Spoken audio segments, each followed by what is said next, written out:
Welcome to yet another daily episode of the panel brought to you by none other than PrizePicks, where you can run the game, control the game, and ultimately win the game. Speaking of winning games, there was a group of teams that moved on to the next round of the NBA Cup, known as the knockout round. The round robin play was amazing. It was competitive. It was fun, but only 8 teams can advance, and we have the 8 teams right here. I'm excited. I can't wait to get into this. I can't wait to talk about it because this is what it's all about, fellas. I'm going to go ahead and throw this on the screen, and I need you guys, each and every one of you guys, to let me know your thoughts on this bracket right here that's on the screen, y'all. Mm-hmm. Milwaukee could end up in the finals. No considering. way. So can the Hawks. So can the Knicks and the Magic. All of them could. I think Milwaukee ends up in the finals. I think they beat Orlando, and then I think they beat the Knicks. I could see Oklahoma definitely making it to the championship round. I think that would be my pick to win it. Matt, you better say that with a little, don't just throw that out there. There is a brotherhood that we have over here at Players Choice, and they might jump you. Okay, no, it's all good. I'll stand on it. I like the Thunder. Not scared. So Ron, I'm thinking about who rolling right now. If I'm not mistaken, Milwaukee won 9 of the last 10 right now, and Giannis has looked fantastic. Orlando just got blown out by the Knicks. The Knicks basically beat them at their own game yesterday. And I don't know what it is. It's very much like when Kobe saw San Antonio. Like whenever Trey sees the Knicks, it's something different. I don't know what it is about Trey and the Knicks, but whenever he sees the Knicks, it's barbecue chicken against them. So they don't have an answer. I don't think Atlanta has an answer for Giannis. And I think that I think that the Knicks exposed Orlando for who they are as a team that is a roughhouse team, really good defensively, but if you can play their game, you can beat them at their game. I think Milwaukee comes out of that division. So hold on. This is what I want to do. I want everybody to tell me your scenarios for all 4 games, and then the quarterfinals, the semifinals, and then the finals. Let's just go ahead and get down to the bottom of this. Matt, you want to go first?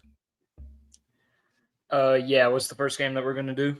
All right, so the first game, I'll just go ahead and throw this back up here, and I'll keep putting it up here if you got to see the games.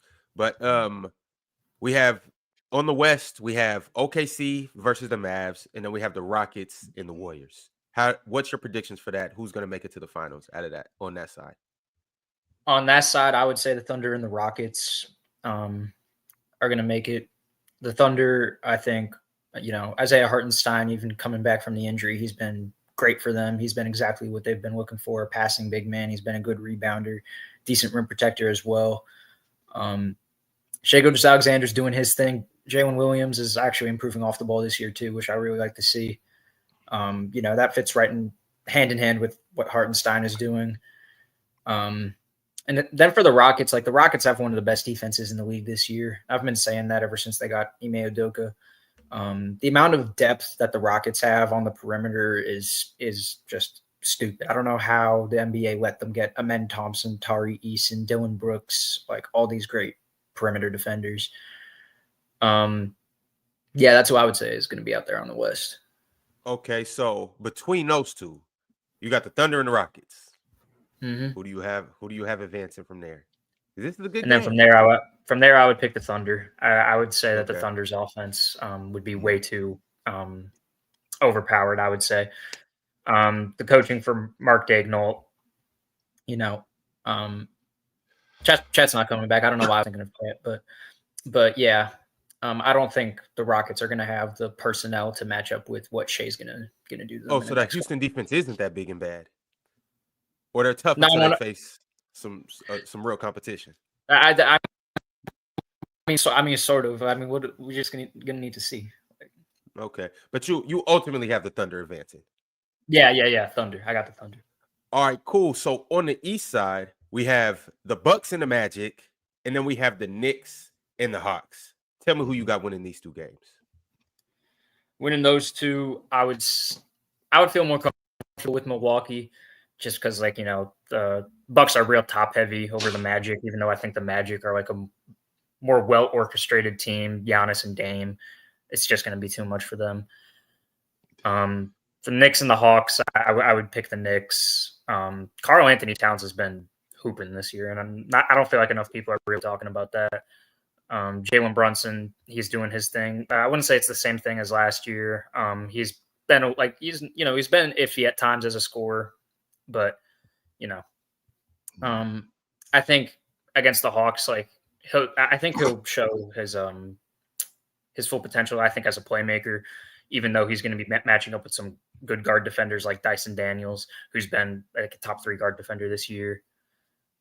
So I would pick the Knicks to beat the Hawks, and then New York or Milwaukee. New York and Milwaukee's interesting. I would lean towards Milwaukee. Just because of the top heavy talent. You can say because they got the best player. That's okay to say that. It's all right. Yeah, I know. It's okay to say that. Well, no, the thing is that I feel like if Orlando had Paolo, like I would be more comfortable with them just because I like them more, like they're coaching more. But the truth is that I think Milwaukee has 2 better players than Paolo Banchero and Damian Lillard and Giannis Antetokounmpo. So it's not just because, Milwaukee has Giannis and Dame. It's more just because, Orlando's missing their guy. Like, I think ever since he's been down, their best player has been Franz Wagner, and I'm just not and he's been playing great. Don't get me wrong. I'm just not comfortable with him, taking that next step to be competing with a Antetokounmpo, with a Damian Lillard. I could get with that. So you got a championship of Milwaukee and OKC. Then what happens? I think that's when I think I would go with OKC. Same reasons I said before. I think Shea matches up well against I'm not gonna lie, a poor Bucks defense. There's not many people on the Bucks that move me defensively. So I think when it comes to Shea, J-Dub, iHeart, even like the Isaiah Joes and the Aaron Wiggins, I feel like they're gonna really show out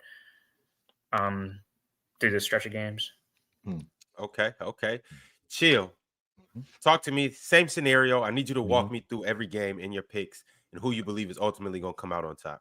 Bron, I don't know what it is about playing against bad teams, but good teams, they just look phenomenal. And Oklahoma City's defense yesterday against Utah, even though they got one of the better defenses in the league, they just made them look so much better.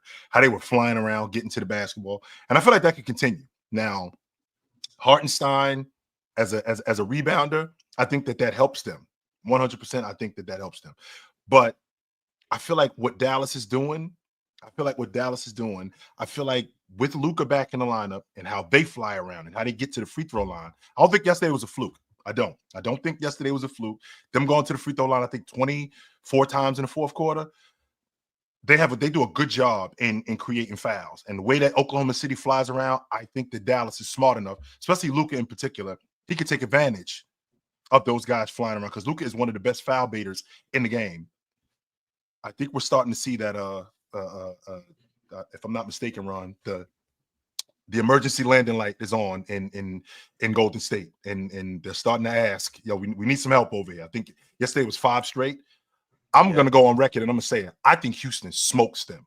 I don't think that they beat them. I think they smoke them the next time that they see them, off the strength of how good that they've been playing, how good they've been playing. Steph Curry, that slump that we talked about is coming a little bit earlier than what I thought, but I don't think this is going to be a game like last night where my best player is better than your best player. No, I don't think this is that kind of game. I feel like Houston just has more than Golden State has all the way around, both and on the defensive part of the ball in particular. I feel like they just have more than Golden State, and I feel like they can force Steph Curry into tough shots. Dylan Brooks, contrary to popular belief, does a good job against Steph Curry. He chases Steph Curry off the long ball line. He contests shots with Steph Curry, and I think he does a good job with Steph Curry. The Knicks showed you not too long ago how you can expose who Orlando is. Orlando is a team that's going to punch you in the face. They play hard defense. They get up and down the floor, and a lot of that stuff is predicated on their defense. I actually like both Franz and Mo in that 2-man game, but I think Giannis and Dame, I think their two-man game, I think it's better. And Giannis in that mid-range, he just looks so much better. And I feel like they'll bring the fight to Orlando. I think they could beat Orlando. And Atlanta, I just feel like Atlanta just handles the Knicks. I don't know what it is about the Knicks, but I think Atlanta just has their number. I don't know what it is. And I think Milwaukee beats Atlanta. And I think we got a championship game of Dallas. And I think we got a championship game where Houston and Dallas are going to the Houston and Dallas for the championship. I'm taking Houston in that game. I just like what Houston's doing. Hold on. So let me throw this back up. Houston and Dallas is on the same side, so they would have to face each other in the next round. I thought Houston and okay, that's what I'm talking about. So I got Houston over Houston over Golden State, and I got Houston beating Dallas to get to the championship game. As good as Dallas has been playing, I feel like Houston is rolling right now with their defense in particular, and a lot of the stuff that they create. Jabari Smith's going to give me one of those games where Mars is going to come around. Mars is going to come around on Jabari Smith. I know he doesn't like him, but Jabari's going to give me one of those games where he comes around, and I think that this could be the game playing against Dallas, and I think we're going to have a championship game of Houston and Milwaukee. And then what happens there? Milwaukee's been rolling, man. Yeah. Milwaukee has been rolling. And this goes back to what I said when we talk about the NBA championship. My best player better than your best player. And in this championship, I think my best player is better than your best player. So I'm taking Milwaukee. Okay. Yep. Mars, I need you to run me down exactly how this is going to happen. Dallas always beat OKC yesterday. Dallas always beat OKC, so they'll continue to do so. Mm-hmm. Golden State always beat Houston, so they'll continue to do so. The Bucks will beat Orlando. Orlando will go cold from 3. The Hawks will beat the Knicks. They'll get lucky.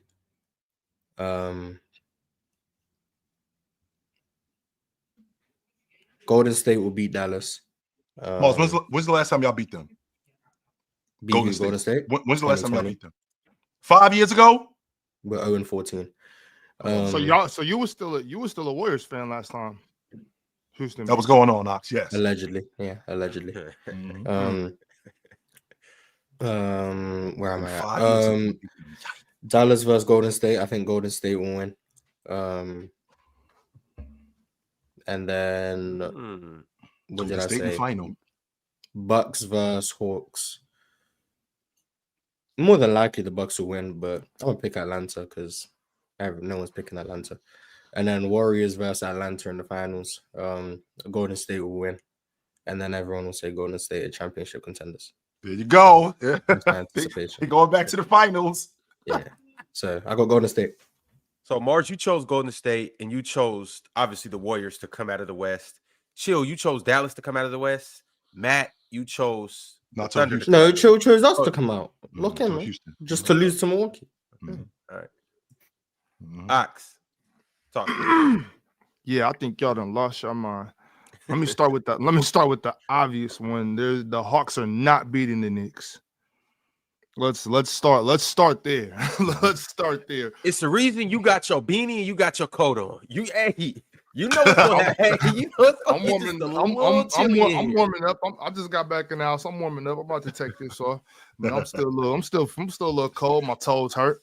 Yeah, y'all are bugging. Like the OG Anunoby once again will be the best player on the floor, like he usually is. They will throttle the Hawks. Like that's not going to be. You got them smoking them, Hawks? They're going to bang the Hawks. Oh man, yeah, they're going to massacre the Hawks. Now the other game in the East is actually going to be really good. I think it's going to be really good. Can I get some dates on this? Because I hear y'all talking about Paolo next week, December 11th, and Paolo not going to be there. No, yeah, right. So that's I'm just curious. Like, what's all the Paolo talk about? I thought he was close. I did. He's back on the court, but they said they're targeting around Christmas time. Okay, right. So he's not there yet. So now I'm still rocking with Franz though. Like I got Orlando. I got Orlando. I think I'm looking for some good shooting. Y'all seen how they started out hot last night. Obviously, it didn't last long, but I think Orlando can get with Milwaukee. They don't have any answer for Franz. Giannis can't guard Franz. Nobody over there can guard Franz. They have, and I'm not saying that Orlando has an answer for Giannis. I'm not saying that, but I think Orlando will have an easier time handling Milwaukee than Milwaukee will have handling Orlando. So I'm going with New York and Orlando, both winning those first games. I like Houston. Houston is a really gritty team. I like them. They shouldn't have pissed De'Aaron off last night, but I like Orlando. Not Orlando. I'm sorry, Houston. I like Houston. I think Houston will take care of Golden State, and then I got OKC beating Dallas. After that, so then I think New York and OKC. I think New York and OKC will probably be the championship, and I'm going with OG. So I got New York winning this. New York beating OKC. Mm-hmm. All right. OG beating OKC. So what is this? What is this? What is this infatuation with OG Anunoby is the best player on the Knicks? Because he's not. Don't you watch him play basketball? I do watch him play, and he's not the best player on the Knicks. I won't argue that. he is productive. He'd be like their third best player. He's not better than Brunson or Cat. Right now, he's not the best player on the team, but that's because they're not on the court. When they get on that court, OG is the best player on the OG is the best player on the court every time they play.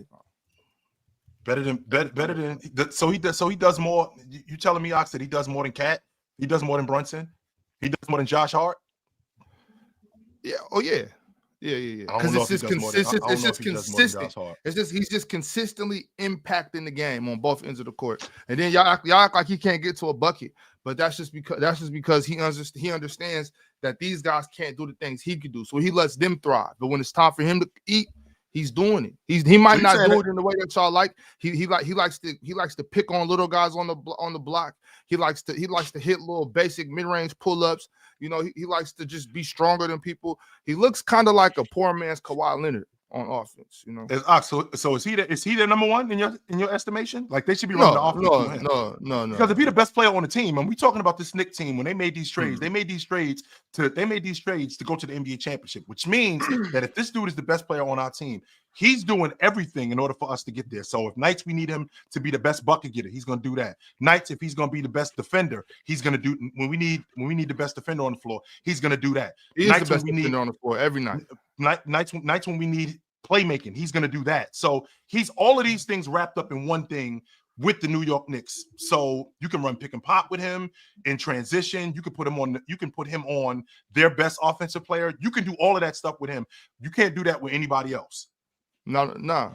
I mean, that was pretty much. I mean, I wouldn't go all the way off the cliff on all of those takes, but yeah. I mean, OG on the offensive end, he can get to it, but Jalen Brunson is their number one offensive option. Just to answer that question, I don't think he's their number one option. I don't think he should be their number one option. But I mean, what's he averaging? 19, 18, 19, something like that. I think he's averaging almost 18 a game.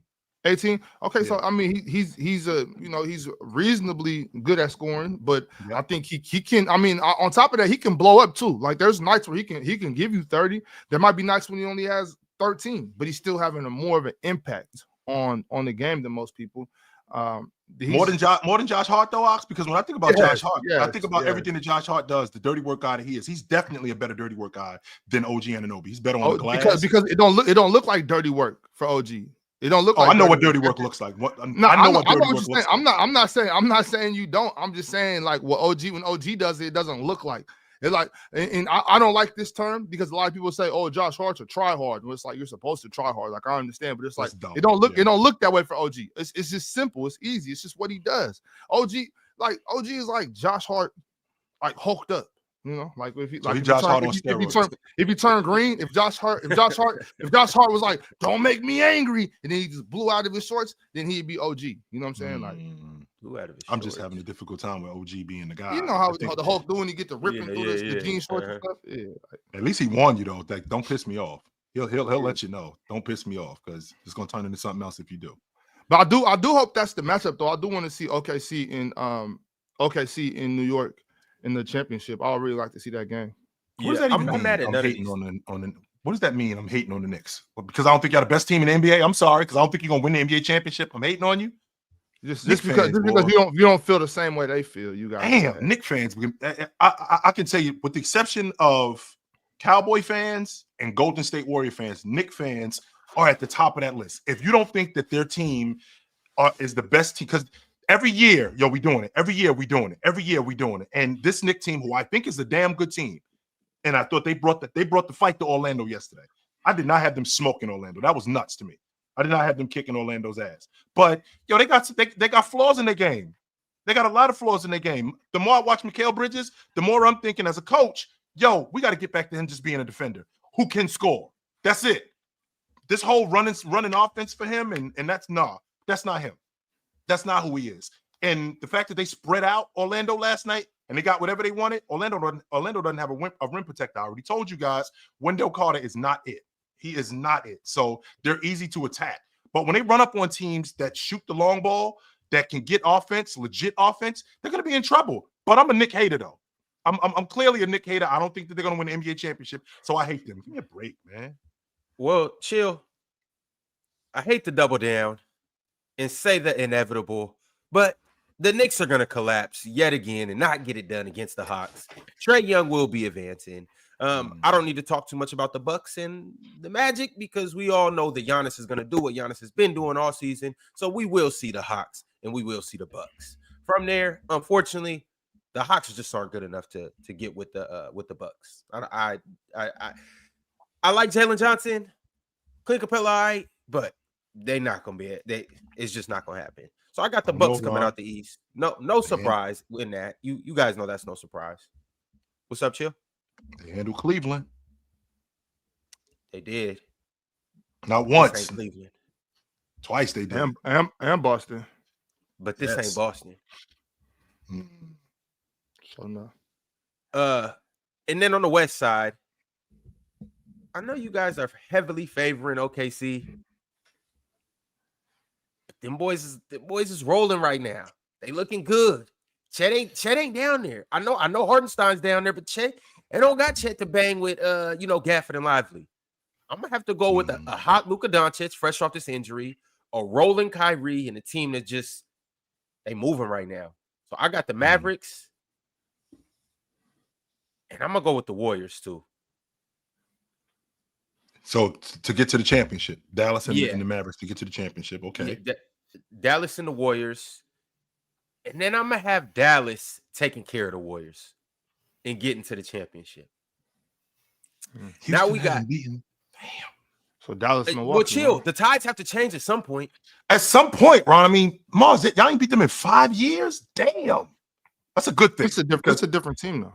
Yeah, that's a good thing because now we were a different team last year and kept losing. We've already lost to them this year in a dogfight.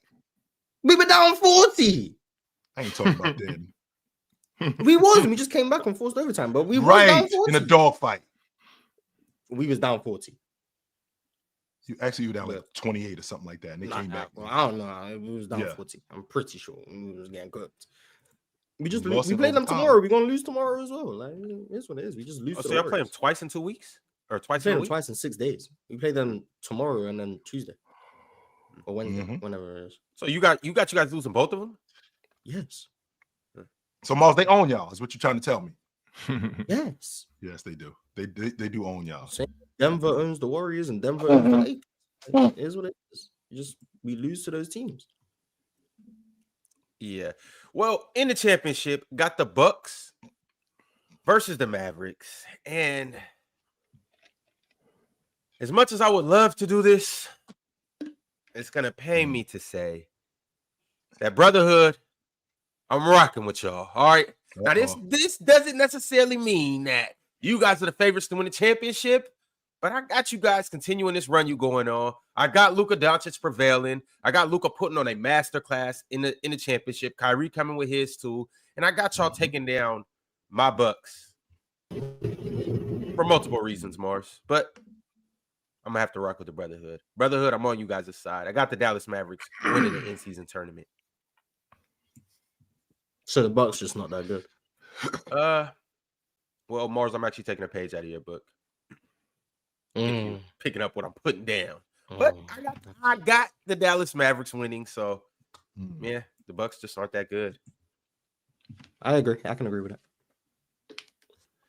But fellas, I want to go through is it any team on here that you think implications rise more for them, or just the way that we look at them, it rises more if they win any of these 8 teams? Milwaukee, because they rolling right now and how they started, and for them to win the in-season tournament, how competitive it's been. Don't get me wrong, this doesn't change anything, and this doesn't change the verbiage on Doc Rivers, because people feel the way they do about Doc regardless. But I feel like this Milwaukee team, for them to win the in-season tournament, how competitive it's been, and where the East is right now, and them moving up. What are they? 4th? I think they're 4th right now in the East, and this could really help them in terms of their confidence. I don't think it does anything for anyone, to be honest. You don't think so? Like whichever team has around? which. I'm not in the locker room. I don't know. Houston got hyped after beating OKC, so if they win, I guess they'll be hyped. The young teams will probably be more hyped, if I had to guess. They're making less money. The team that I think would raise the stakes the most for them if they were able to win is Orlando, actually, because we all just collectively agreed that they're going to lose. If they end up winning a game that they shouldn't end up winning, then that's going to raise the stakes for them. That's going to make them feel confident whether Paolo is playing or not. Milwaukee y'all don't think place. Y'all don't think Orlando's better than them? No. What? I just think they're going to have a bad shooting night and lose. I don't think it's single game elimination. I don't think the better team always wins. I just think you might just have a bad night. I think Orlando's more susceptible to a bad night. But do you think they're better though? Who do you think is better, regardless of who you think is going to win this game? Who's the better team? If the playoffs started today, right? Let's say the playoffs started today, Ox. You asking who is winning 47 games between Orlando and Milwaukee? So Orlando or who's better? I think in general, Orlando's the better team. In a matchup, I think the Bucks would more than likely beat Orlando. Okay. I just don't see anybody guarding Giannis. That's my only thing. Even the Bucks should never lose. I mean, to be honest, they really shouldn't. But there's reasons that go into why Milwaukee is worse than they should be, which is on the sidelines most of the time. But y'all keep trying to blame Doc Rivers. I need Doc to win a championship so he can dispel these narratives. That's what I need. No, it's not going to dispel anything, Mars, because what's going to happen is, he had Giannis. That's what it's going to be. Nah, they can't do that. Nah, if he won the NBA championship, everyone you had Giannis and you had Dame. That's why. If Doc wins a championship this year, he gonna finally get the respect he deserves, man. I don't think Doc's as bad as people say that he is. I don't think he's like some bottom 5 head coach, but I think also Darvin Ham has been a terrible assistant for them, which was the exact opposite of what he was before he was the Lakers head coach. He was the assistant there. What has Darvin Ham done as an assistant to make you go, he sucks? What have you seen from Darvin Ham? Had his hands in his pockets. What are we talking about, man? Is that it? Yeah. He has his hands in his pockets. Like the defensive adjustments that it's either him or Doc Rivers. These defensive adjustments have not been good. That's the thing. Maybe that the team isn't executing his defensive adjustments. 100%, because I watched him play against the Boston Celtics. So, Maddie, are you saying that every time a coach tells his team to do something, they go out there and do it? No. I mean, no. Obviously, I think the Milwaukee is trying to play good defense. I'm not saying that, they're just not executing. I'm saying that the scheme that they're putting in place for Brook Lopez to be a roamer at 34, 35, at that age when he's losing mobility, and meanwhile Giannis's defensive motor has been going down for the past 2 years, and you have Bobby Portis, who's been like an all right defender. When those are your primary defenders and you're using Brook Lopez as a roamer, I'm not going to give you credit when that's the scheme that you're putting in place. And then when it's not working, you fail to make the adjustments. I'm just not doing that. Brook Lopez as a roamer, is that awful though? I mean, because I'm just roaming around the rim. It's not like I'm on the perimeter having a guard. That's where it gets tricky when I'm on wings, or I'm on Tyrese Halliburton, right? Or I'm on, I don't know, Shaedon Sharpe. That's where it gets tricky. But as a roamer around the rim, I mean, he's still one of the better rim protectors in the game. He's still one of the better paint presence in the game. That's fact. I don't think that that's a bad thing with Brook Lopez. I think the problem is when we get him on the perimeter and we're switching 1s and 5s, which is still going on, by the way. And I don't think that has anything to do with Doc Rivers. I don't think that's the scheme. I don't think that has anything to do with Darvin Ham. I don't think that that's the scheme. No, I don't. I think that's just guys not fighting around screens. I think that's guys not hedging. I think that's what that is. I don't think that has anything to do with the scheme. Because to Ox's point, we have players who don't execute the plan. We have guys who do that all the time. I feel like we're just blaming Darvin Ham for stuff. I'm not gonna lie, but I said I'm blaming both of them. Like, I don't think like all the blame goes on them. I think also like, yeah, the players and the personnel isn't the best, but like, again, we can't just say that they have some terrific defensive scheme when they straight up just don't. Well, Doc had some things to say about this in-season tournament. Let me go ahead and put this on the screen. And this is what he had to say. I'm actually going to play the video. Doc Rivers. They put a tournament in front of us, and we want to win it. And we said that early on, and we're 4-0. And it's great. They put a tournament in front of us, and we want to win it. And we said that early on, and we're 4-0. I mean, that's what you're in it for, though, Ron, right? I mean, that's what we're not just here. First of all, these games count. So losing, this counts towards your record. So we're not playing in this tournament just because it's a tournament. You're trying to win it. And we got the personnel to win it. So I understand where he's coming from with that. Yeah. Well, Chill, speaking of things counting and people being in it to win it, we did some things on PrizePicks last night. And if I remember correctly, well, we'll get to that. Who won last night and who did. But this one. Ladies and gentlemen, this is what I do want to say. The basketball season has finally begun. So basketball fans out there, it's time to hit the court because the NBA season is back. And so are endless ways to play at PrizePicks. The season is just tipping off, y'all, which means it's your opportunity to pick up your favorite players and the matchups that will be thrilling for your pockets. Who's going to light it up from deep, knocking down threes like they're free throws? Who's dropping no-look dimes for assists? With PrizePicks, you can play daily NBA contests and test your hoop knowledge by choosing player projections for every single stat line imaginable. Are you a rookie in the game? Well, here's the playbook. Sign up using code THEPANEL, download PrizePicks, and new customers will receive a special every time they join the action. Yes, that's if you put up $5. You can get 50 instantly. Every day on our show, we'll be locking in lineups and picks that are going to be right for the night. You think Luka's going more on his projections? Cool, we got you.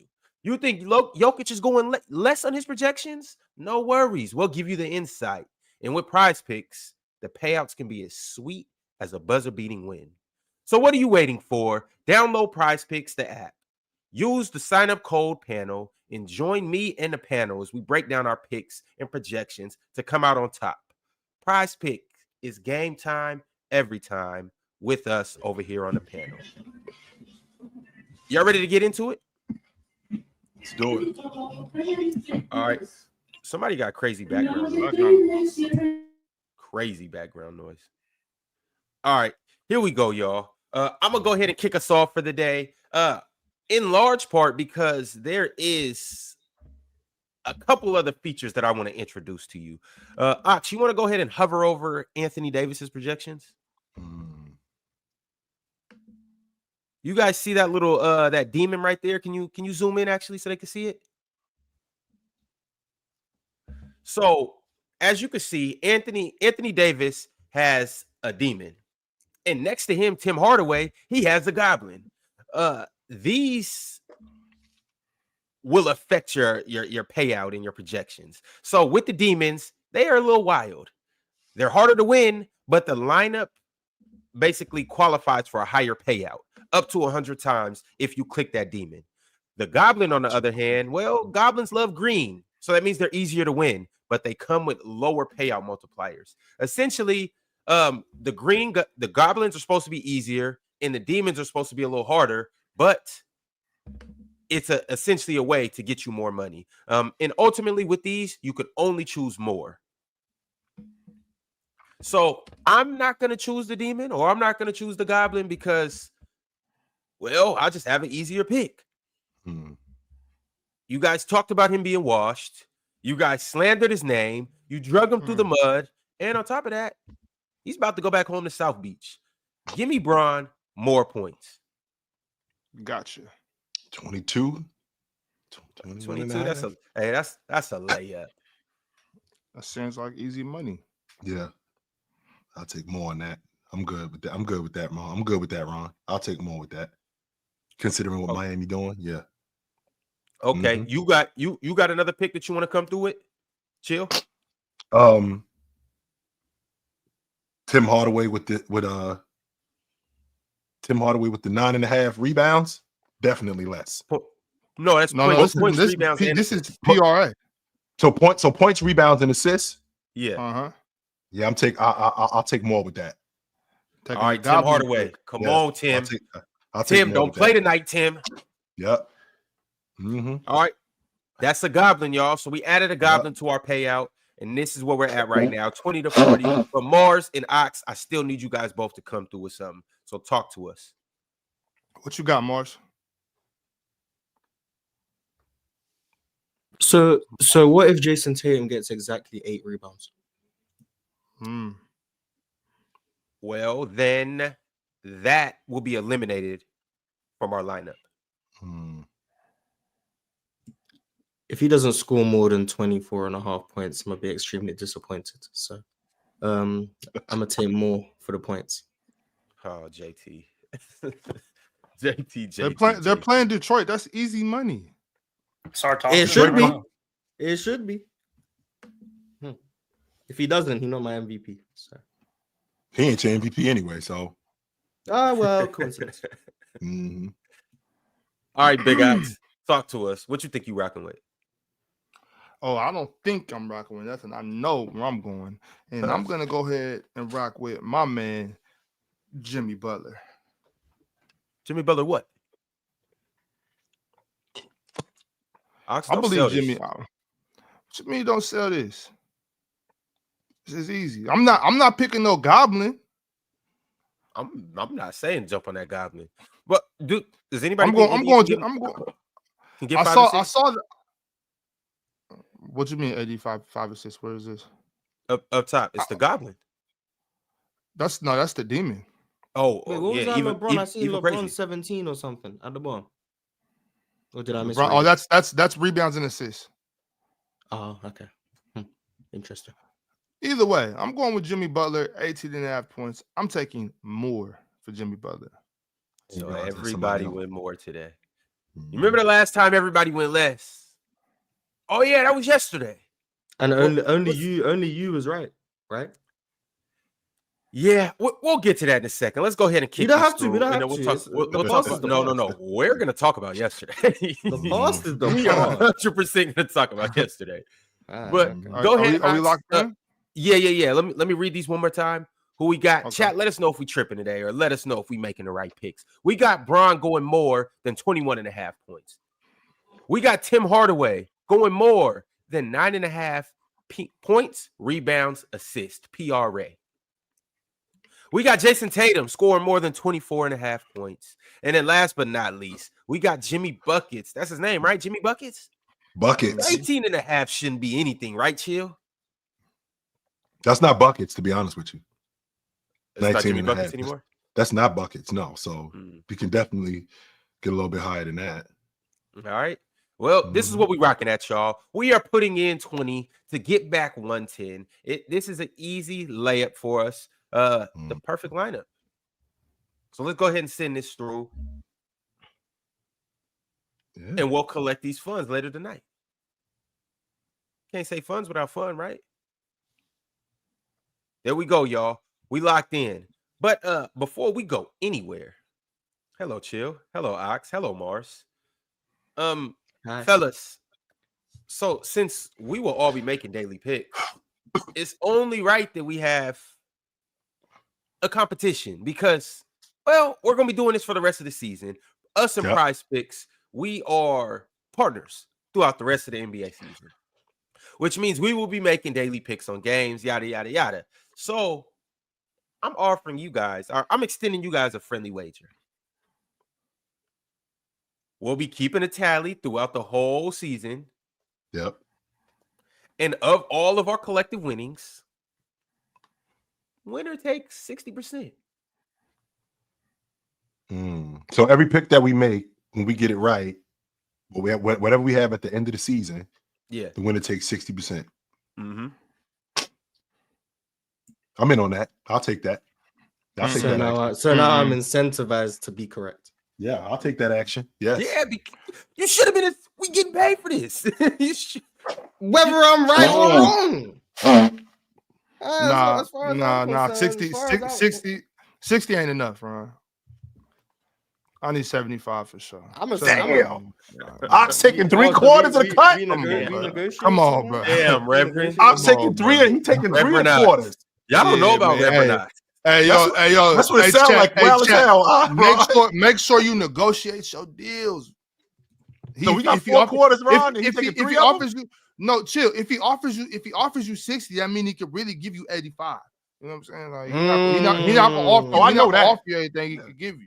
I know that. You know what I'm saying? That part I do know. I'm just taking this. I'm taking the 60 because I'm not much of a betting man. So more is better for me. We all 0 for 1 right now. So I mean, we were starting at the same spot. Who's we? Ron hit last night. No, but Ron's 1 for 2. That doesn't count. He had the extra. Nah. Technically, he's 1 for 4 because he did like 3 on the first day. That first day don't count. Y'all just threw me out in the cold. Ron, if you would have threw me out in the cold in my drawers, I didn't know what I was doing. Then it should start from today. If you got to have a warm-up day, we should get a warm-up day. Last night. And on top of that, on that warm-up day, if you would have got busy and you would have hit on all of them, you'd have definitely let us know about it. Yeah, and you was 0 for 3. Yes, you didn't hit 1, 0. What I'm saying, Ron, is if I don't get 75, I'm gonna start sabotaging. Ox is that dude, Ron? Is that what we dealing with? I'm trying to tell you, this is Pastor Ox. Reverend Ox, not Pastor. Reverend Ox. That's what we dealing with. The church money gonna start coming up short. Is that what's happening? It's insane. Gotta watch out for Ox. But y'all, we'll continue to negotiate how exactly the payout will be between us. But as of right now, okay, Mars, I got you. We have a clean slate. There we go. Even though I'm 1 up, but we have a clean slate right now. It will go into effect tomorrow. So, fellas, best of luck to you. I just want everyone to know I put my money on Jason Tatum. So if I lose, we know who we blaming. I just want to be sure that we're on the same page. All right, y'all. I got a couple super chats. What'd you say? You're not going to lose your money. You'll be fine. Yeah, so I think JT got 25 points for you for sure. What you call it, Mars? I think he had 18 a couple of nights ago. So he's due tonight.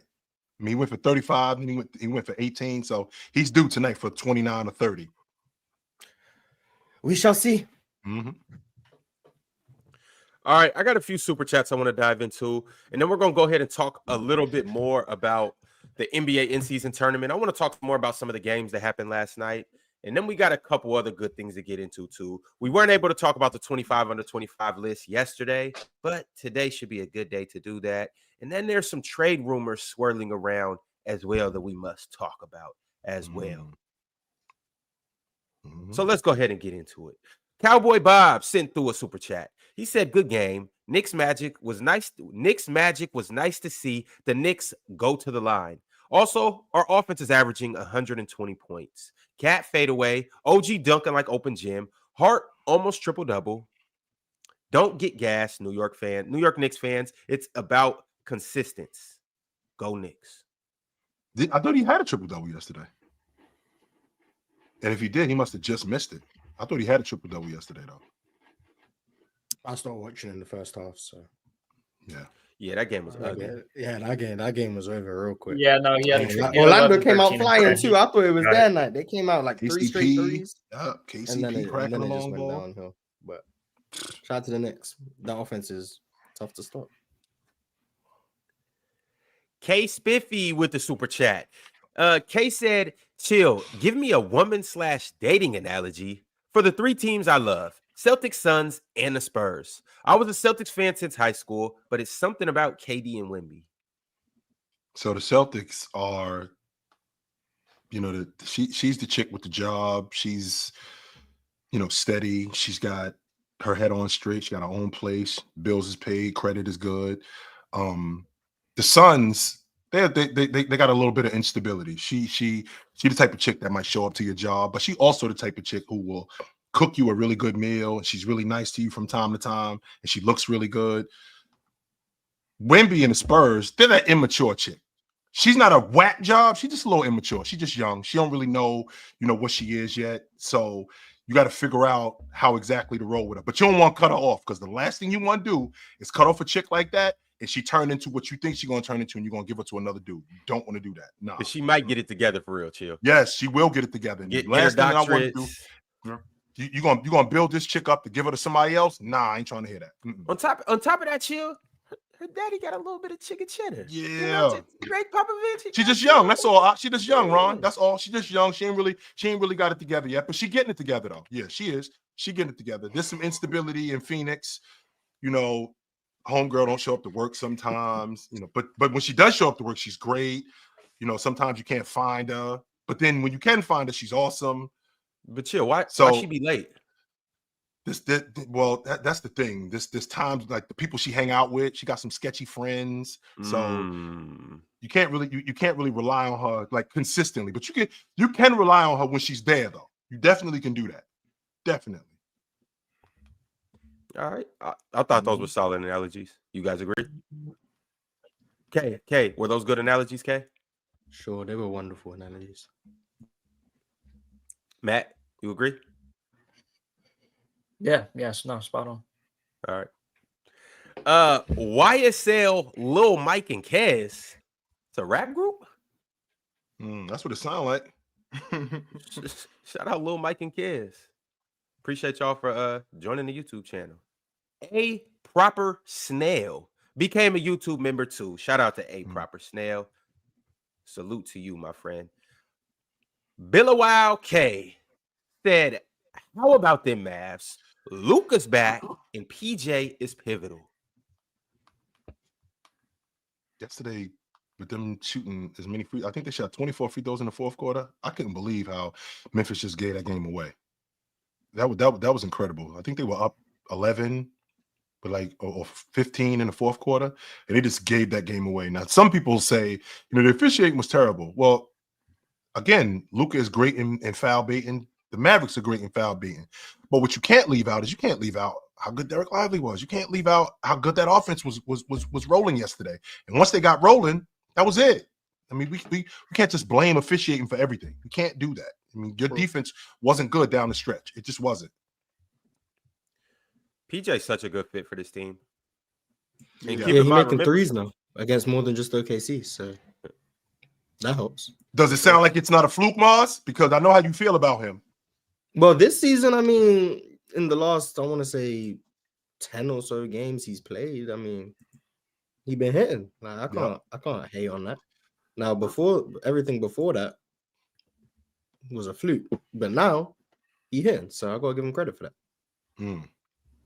Where is Dallas? And like we're getting Luka back in the lineup. I think they fifth right now in the West or something like that. That's so they third now. Okay, so they third in the West. Where is Dallas when we come to like the All-Star break, barring injury? Top 3 somewhere. I don't know. They'll probably stay in that same range. So you think they're top 3? It looks like Dallas gonna be a high enough seed for Luka to get his MVP. Let's see how they change the criteria this time to not give him the MVP. Now, here's the question that I have, though, Mars, because like you just said, like we're talking about the criteria. Giannis had a better season last year than he did the year he won the league MVP. They finished third in the East. He didn't sniff the league MVP. So now here we are with Luka playing in a tougher conference, which I won't argue. Playing in a tougher conference. He was actually out of the lineup. They were rolling when he's out of the lineup. If they end up with a top 3 seed and Luka doesn't win it, is it ridiculous to see that he didn't win it, or is it ridiculous to think he should have won it? I mean, as far as I'm concerned, anyone other than Jokic or Giannis shouldn't win it right now. But I think the reason why Luka won't win it if they're a top 3 seed will be the fact that they won without him. I think that's probably going to be the explanation. That's the biggest problem. What seed were they before he got hurt, Mars? 9?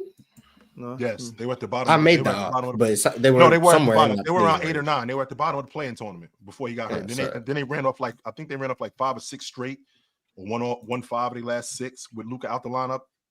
Mm-hmm. But yeah, I don't think he'll win it, but he's getting back into rhythm, which is, I guess, if you're not a Dallas fan or not a Luka fan, that's concerning. Because that first 3 weeks of the season was rough for him too. So like to see him have the game like he did last night, like it's definitely refreshing. Like to see him actually shoot efficiently. And he said he's trying on defense. So just putting out there, just saying he said he's trying on defense. So. Mars, did you use the word effort? Is that what I just heard you say? No, I'm using his words. He said he's trying. That's what I'm saying. That's all I ask. That's all I'm asking, Mars. I'm not asking for Drew Holiday, but I am asking for effort. You're trying. Okay. Now we're getting somewhere. Chill. I bet you if he tried on defense, he would actually be a good defender. If he tried more consistently, yes. I don't think he would be like barely par. I think if Luka really tried on defense, I think Luka would actually, because I think Luka is smart. Like I think he got IQ. A lot of that defense, defense is guessing. You know what I'm saying? Like, you got to think anticipation. You know what I'm saying? I gotta think where is he gonna send the ball? Like the hustle plays. A lot of hustle plays are anticipation and instinct. I think Luka got that. I think he just don't put the effort, kind of lazy. I think if he really put the effort on defense, I think he would be actually a good defender. Not par, not average. I think he'll be a good defender.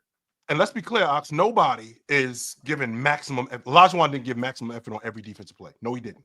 So don't listen to that nonsense when dudes tell you, how can you give maximum effort on offense and maximum effort on defense? No guys don't. There's guys who they take plays off. I don't have to do as much on this play right here as I would on this play right here. So Luka doesn't have to give maximum effort on every play. No, that's not what the story is here.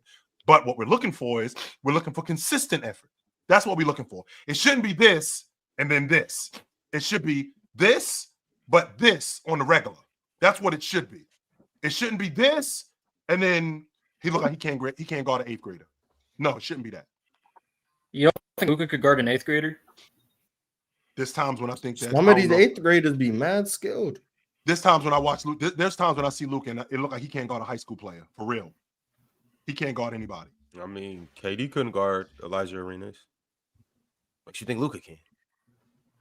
Luka can't guard his own shadow when he play like this. You think Luka could guard Deuce Tatum? Not too much Deuce. I mean, he can look up Jason Tatum. I know that. Yeah, I think he can handle Deuce. I think he can handle. What about in like 2 years? Can he handle Deuce? I think he'll be all right. What Deuce like 9? Mm-hmm. I don't know. Deuce ain't 9. He's that a lot. He like 7. He showed up the year that Jason Tatum got drafted. When Deuce get 12, it might be different, bro. So like 7th grade. Yeah, all right, man. Ox said he need his ass whooped. He thought he bad as hell. Gandhi KV2 said, Chilltown, respect Deuce McBride and Lil Deuce too. Deuce Tatum. He's the ultimate Chilltown guy, money mid-range, play defense in the meat and potatoes of the game, dirty work guy, can shoot the long ball. He checks all the boxes. I do. Can y'all please just real quick help me out? Which one? Deuce is because I can do with all the He's on the Knicks. He's on the Knicks. The Knicks, okay. Because him and Quentin, I'm still lost on that. Okay. Yeah, that's with all the hair. I dig Miles McBride, yo. His effort more than anything is what I love about him, because that really enhances his game. Like, he got a lot of confidence knocking down the long ball. He shoots with confidence. He's never one of those guys that, like, you see guys like MPJ who never seen a shot he didn't like. Miles actually shoots shots that he likes, and he shoots them with confidence, and he gives me effort on defense consistently. I really like that about him. He's the ultimate dirty work guy. I really like that about him. And he's an energy guy too. Yeah, I really dig Miles. I don't know about that haircut though, but I dig him. What about Campaign? How you like him this year? I think Campaign is one of the better backup lead guards in the game. I do. I really like him for the Knicks. He hasn't really been much of a scorer, but he's been steady as a ball handler. I do like that about him, Ox. You think he's one of the better backup league guards, or you just like him? I think he's one of the better backup league guards in the game. Yes. Now he's well. Now understand the difference, Ron. He ain't T.J. McConnell. He ain't Peyton Pritchard. No, he ain't that good. I'm not saying that, but he is one of the better backup league guards in the game. When you're talking about backup league guards in the game, yes, I'll take him over. Is he better than Ty Jerome? I think Ty Jerome is playing better than him right now. I would not take him over Ty Jerome. No, I wouldn't. With Cam, I just don't think there's any gray area with Cam. Either he's playing really good, or it's like, please get him off the court. I think that's true. Bilal Century said Mavs 3 seed. 9-1 in the last 10 games, despite missing key players nightly. Beat OKC, Denver, New York Knicks, Memphis, Orlando, Minnesota, San Antonio twice, and others. Many on the road and without Luka. Top 7 in offense and defense. First seed once fully healthy. Notice they ain't beat the Rockets. I did notice that. I did notice that. That don't sound like an MVP to me, man. He's not very important to his team. That's how it works. Those are impressive wins, though. Right. OKC, Denver, the Knicks, Memphis, Orlando, Minnesota, San Antonio twice. Beating Denver's impressive.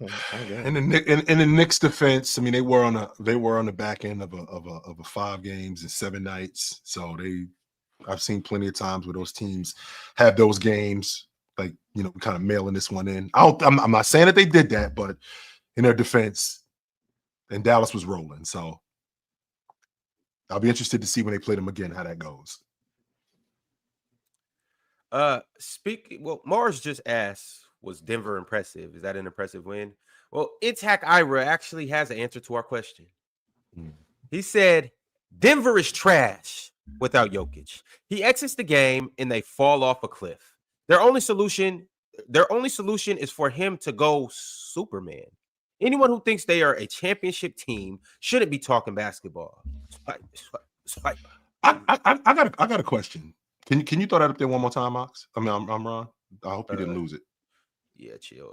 Anyway, so they're trash without him. How good are they with him, though? That's the most important part. Okay, I think they're plus 10. Yesterday they were plus 10 with him they were plus 10 with him on the floor. They were minus 15 with him off the floor. You know what that tells me? Jokic shouldn't come off the floor. No, he should be playing. It's that simple. He should be playing. And so what if he's playing a bunch of minutes? Jokic's in his prime. It's not like Joker is LeBron James, where he's 38, 39, and he's playing almost 40 minutes. Joker, 29 years old. There's no reason why Joker can't play a bunch of minutes. You dudes are trying to sell me that, you know, less is more. No, that's not the case with Denver. So they rely on him as much as they rely on him because he's as good as he is. So have fun doing that for 82 games just to make the playoffs, but I guess. Yep. This is a recipe for disaster. But what's the recipe, Mars? I mean, imagine counting on my best player the most in order for us to win. Imagine that. Counting on him for 39, 40 minutes over 82 games just to make the playoffs? Yeah, that's not conducive. But shout out to Jokic, though. He's going to win an MVP doing it. So that'll help. But they not winning no championship doing this. Their team is flawed, substantially flawed. I think Golden State outscored them at one point with their bench, like 21-0 at one point yesterday. I know that sounds ridiculous, but yeah. Which, by the way, Ron, since we're on the subject of plus minus, Mars saw me yesterday. I got to talk to the inventor of Basketball Reference, and I'm still as confused today as I was a couple of days ago. Why? Because I still don't know what box plus minus means. He tried to explain it to you? He didn't even know what it is. Told you it's stupid. Told you. Yeah. We'll put that out on Basketball Reference or just that's what I got. That's what I'm doing, Ox. Yes, he ain't even know. Mars, did I ask you already? Explain that to me, Mars. We've been over this already, right? Yeah, I went with I spoke about my understanding of it, and then I spoke about why I think it's flawed, particularly the defensive model, and then that got into how Jokic is like 3 of the top 5 defensive box plus minus seasons of all time, which is stupid. So I spoke about it a little bit, but yeah, that was interesting conversations hearing Chill and Fluent, and I don't know who the other guy is, no disrespect to him, but yeah, seeing them talk to the creator of Basketball Reference, he tried to explain why true shooting is the best measure, but I still don't think Chill's going to use it. So he tried. Y'all, it does make sense. He did shed some light on it, Miles. I will admit that. He said, "Why is that?" But I guess because he made the website, I guess there's more validity to it. But yes, my fault. No, I was just saying that you influence y'all do come with the dope interviews. I was there for the Tim Hardaway one. I really enjoyed that Tim Hardaway one. Right. That was dope. But I actually, you know what? I'm starting to come around a little more to the true shooting. As the true shooting, I see it. It's still, I don't like it, but I can see, the logic behind it though, and that's all I need. I don't have to like it to. He did explain it. It's the free throws what throw me off. It is. The free throws is what throw me off. That's what throws a monkey wrench in it for me. Well, for me, Chill, it's just that I don't want to value something more than another when I just value the open shot. I value the good look. You know what I'm saying? Mm-hmm. And it might not correlate as much as I want it to. So that's why I'm like, okay, cool. I can get with the true shooting. I can get why that's valued so much. I definitely can. Although I think it can throw off the game a little bit. Like it can throw it off from a coaching aspect if we're just like, what shot's better than the other shot. Where it's like, if it's a good look, it's a good shot. It's just as valuable to me. So. You'd have true shooting favors Artis Gilmore. That's enough reason to use it. Shout out to Artis Gilmore. Artis Gilmore. No, chill. Artis Gilmore, his entire career was like 15 above the league average relative true shooting from the time he started to the time he ended his career. Like he was insanely efficient. But chill, you just think Artis Gilmore's a broke down Kareem. Yeah, I seen Pirate was in the chat mad that Chill wasn't respecting Artis Gilmore. So. I think, okay, first and foremost, I don't think he's a broke down Kareem. I think he's a Walmart knockoff. Yeah, I think he's a Walmart Kareem. He's a Walmart Kareem. That's who he is. That's fine. Yeah, Artis Gilmore was like the best player on like one playoff team. Like that's not crazy. What that's not is that supposed to be a knock because he was only the best player on one playoff team? Like, no. Well, no, it's not a knock. If he has Magic Johnson, the Big O. Kareem, a good teammate merchant. You know how I'm talking about it a little different. That's all I'm saying. He should be spoke about differently. Never mind. We're not getting into a Kareem conversation. Shout out to Kareem. Yeah, we can't do that. But what we can do is read Zoro's super chat. He said Marcus Smart got to change his last name after last night. Marcus Dizzy. What do you do? That was who shot the 3? Someone shot the 3. I want to say it was Luka. And he airballed it. And then Marcus Smart tried to save it from underneath his own basket and stepped out of bounds. And then gave Dallas the ball back. And that was like the start. That was the start of like everything unraveling.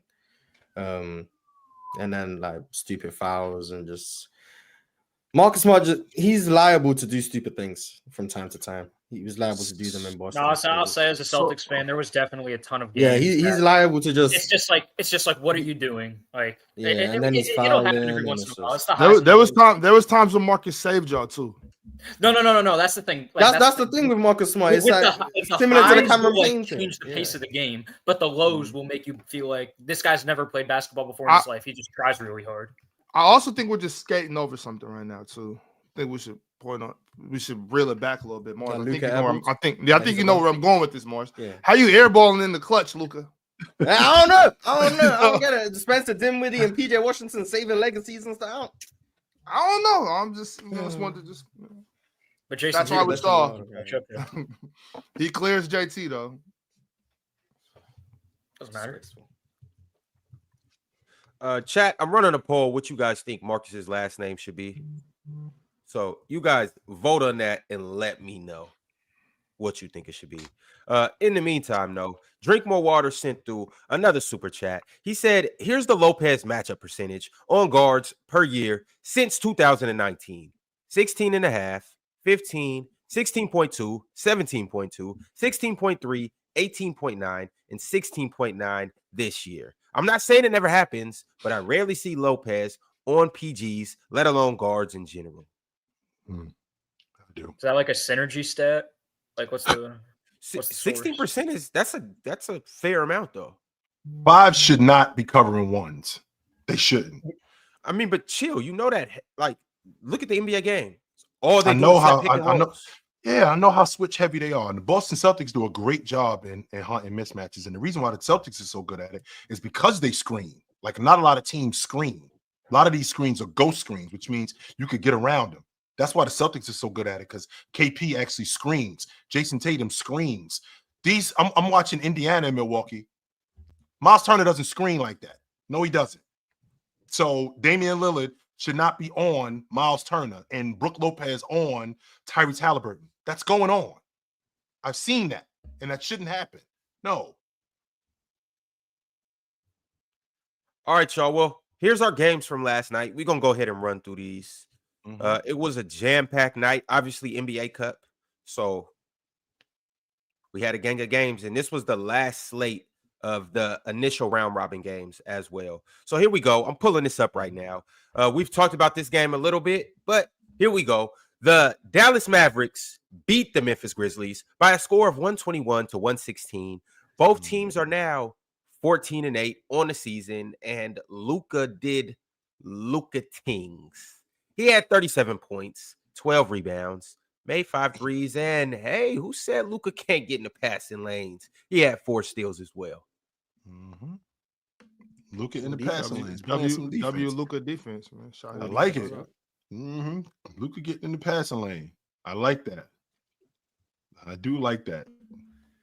And then we had another game that went down to the wire, and the Nuggets were able to narrowly escape a comeback win against the Golden State Warriors by a score of 119-115. Jokic did Jokic things as well. 38 points, 10 rebounds, 6 assists. And who said Jokic don't be in the passing lanes, man? 5 steals from Nikola Jokic. Yep. And he got like not game winning block, but like game clinching block on Kuminga. Oh, yeah. Well, that's because Kuminga's stupid.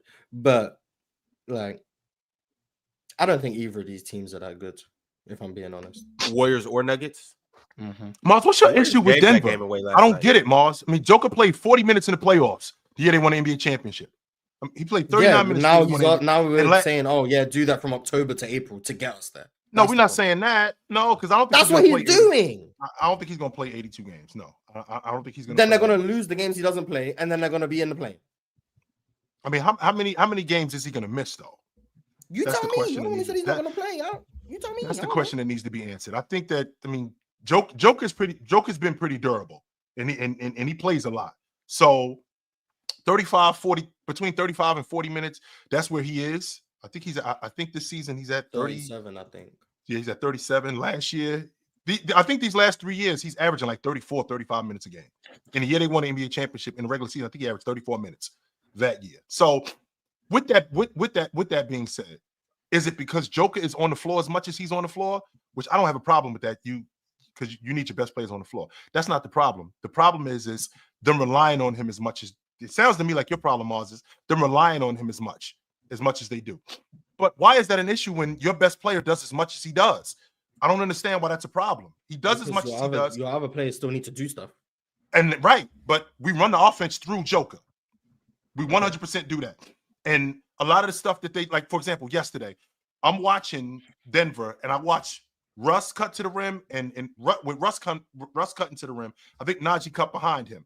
It's kind of controlled chaos out there. It's not like they really have a lot of this stuff mapped out. And Joker wants to play like that. He wants to get off the ball. He wants to get these guys involved in the offense. He wants to get Russ more involved. He doesn't want to have to carry the load offensively as a scorer like that. He doesn't want to do that. And he doesn't do that. But the difference is the fact that he's on the floor as much as he's on the floor, that shouldn't hamper them because, again, they're better with him on the floor. I don't get this idea of guys playing that much. That's a recipe for disaster. You need your best players on the floor. Shouldn't need them for 40 minutes in December every game. But we'll see how Jokic holds up. We'll see if he gets tired or not. They're not winning if Jamal Murray stinks. Like that's why I don't think That's they're not good. your opinion. That's a fact. Like That is I not your don't think they're opinion, good. I think they're. Well, I mean, very Russell fluid Westbrook team. has been better than Jamal Murray this year, if we're being honest, and he's been picking up the slack for him. Keep going. Like, Keep I mean, going. I feel like we're not talking about the impact that Russell Westbrook is having on, like, coming off the bench. He's definitely been a positive for them this year. Keep going. I actually had this conversation their yesterday with the bench fellas has before still you been showed a up. negative, so. Oh, 100% it's been. And I asked the question yesterday, should Russ be the starter? Should we start Russ? Yeah. No. Yeah.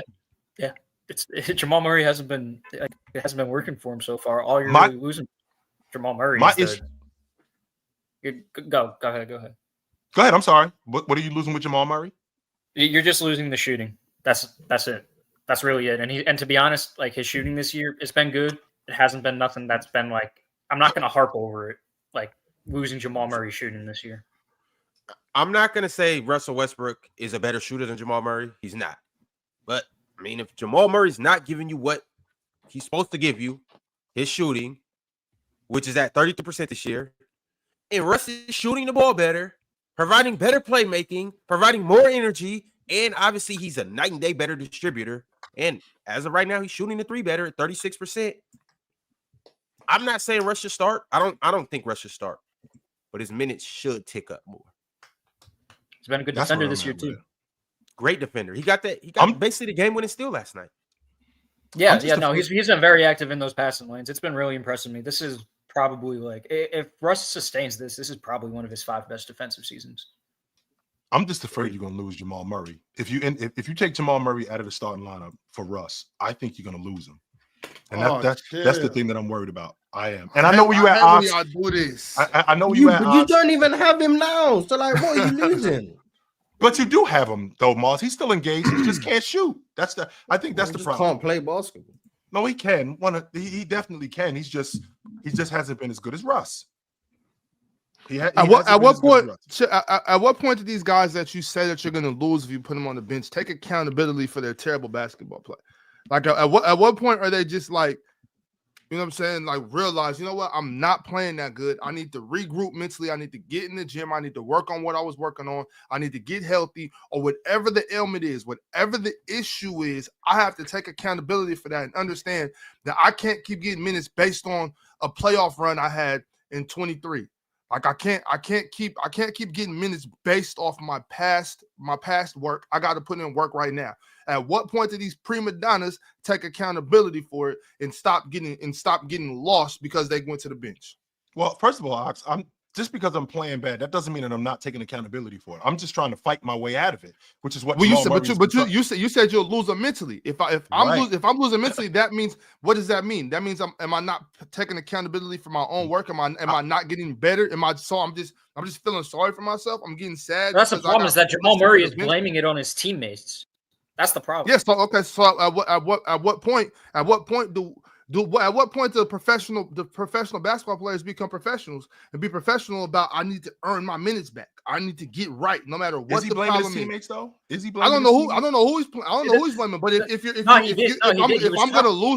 I'm gonna lose you by putting you on the bench or starting Russ or lowering your minutes, if I'm gonna lose you mentally, if you're gonna check out, then that's a problem on you. At what point do you fight to get your minutes back? Yo, Matt, you said that. Who did he blame though? Yeah.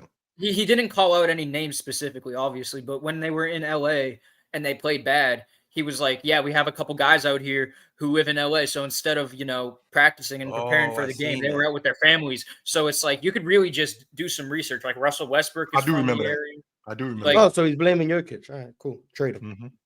Mm-hmm. Jokic's family in LA? I don't know. I don't care. Trade him. Where, to Houston, Mars? No, we good. You straight? You sure? Yeah. But anyway, back to your point. I mean, okay, first of all, if I'm in a shooting slump or I'm not playing well and I'm trying to fight my way out of it. So mentally, my confidence is, it's a thin line, Ox, and I'm walking that thin line right now. So I don't think he's not taking accountability. I'm sure he recognizes that, I can be better. I'm sure of that. But he also is the starting point guard on the team. And I'm allowing him to fight himself out of this.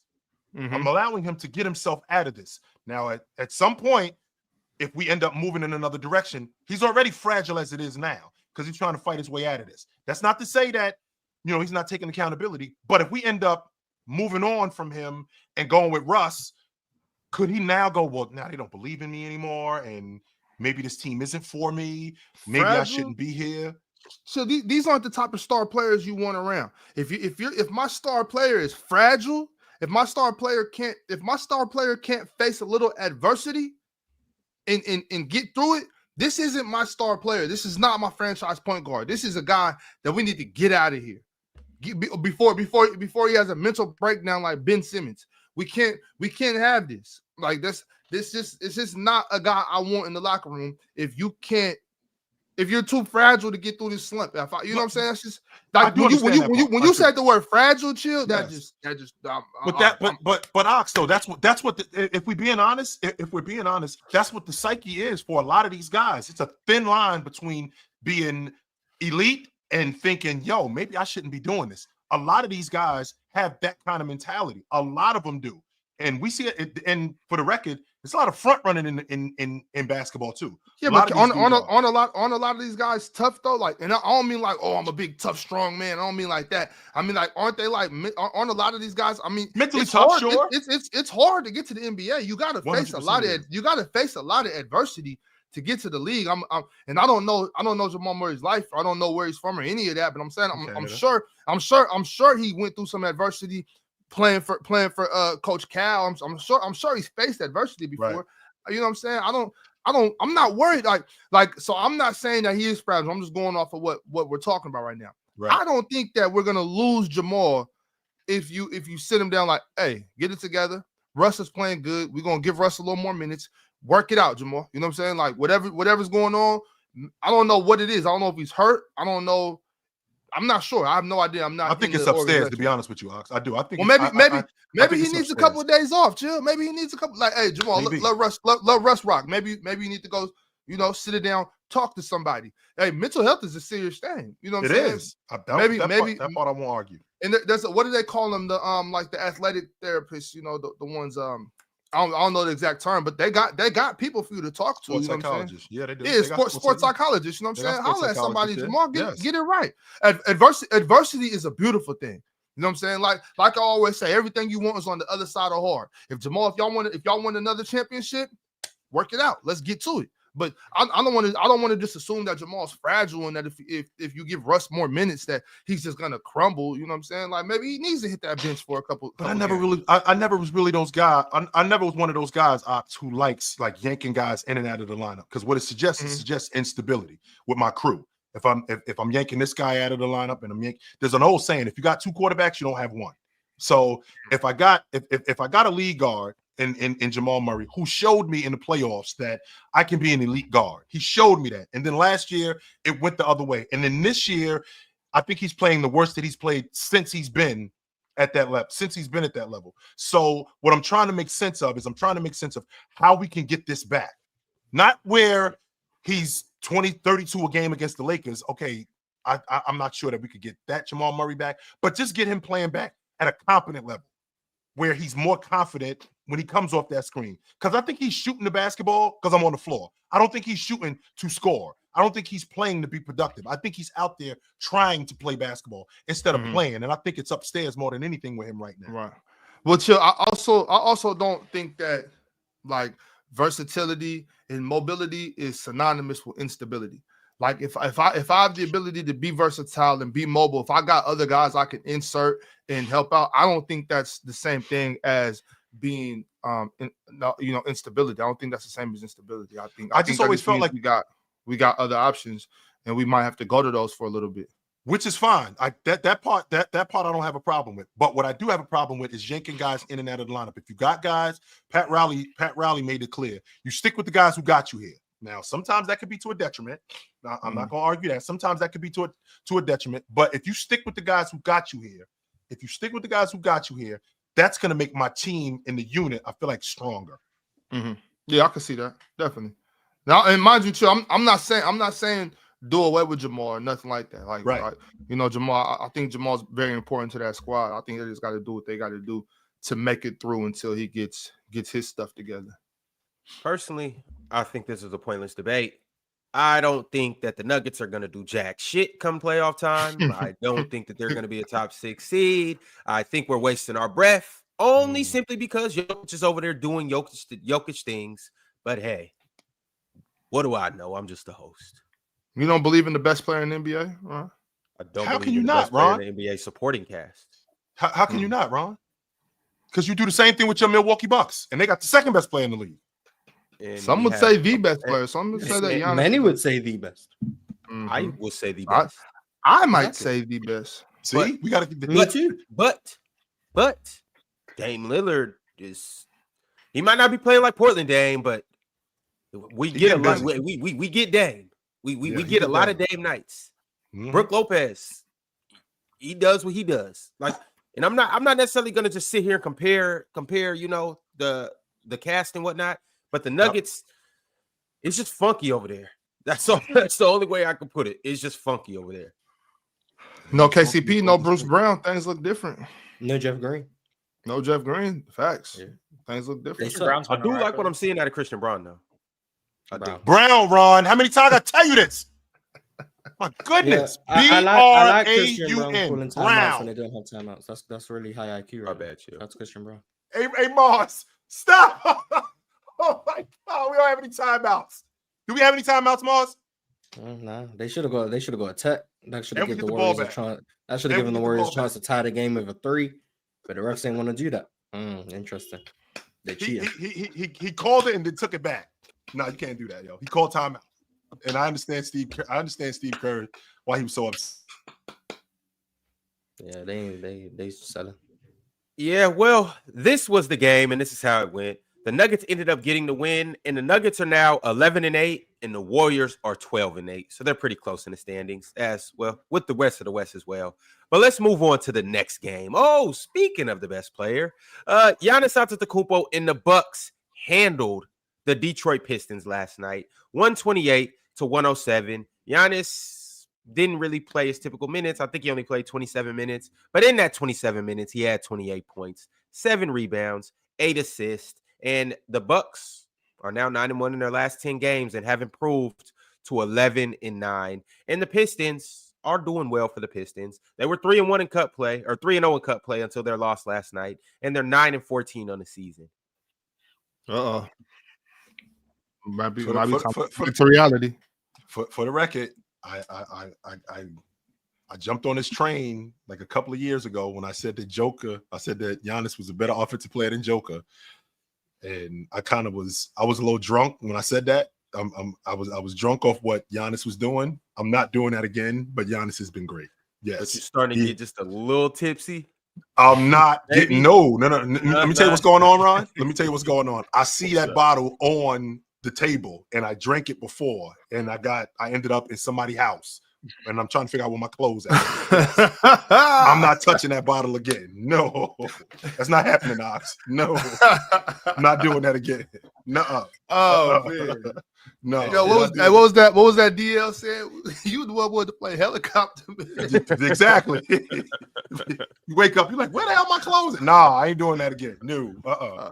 Watching Giannis. Giannis has been fantastic. I won't argue that. I think that if the season ended today, I think he's the league MVP.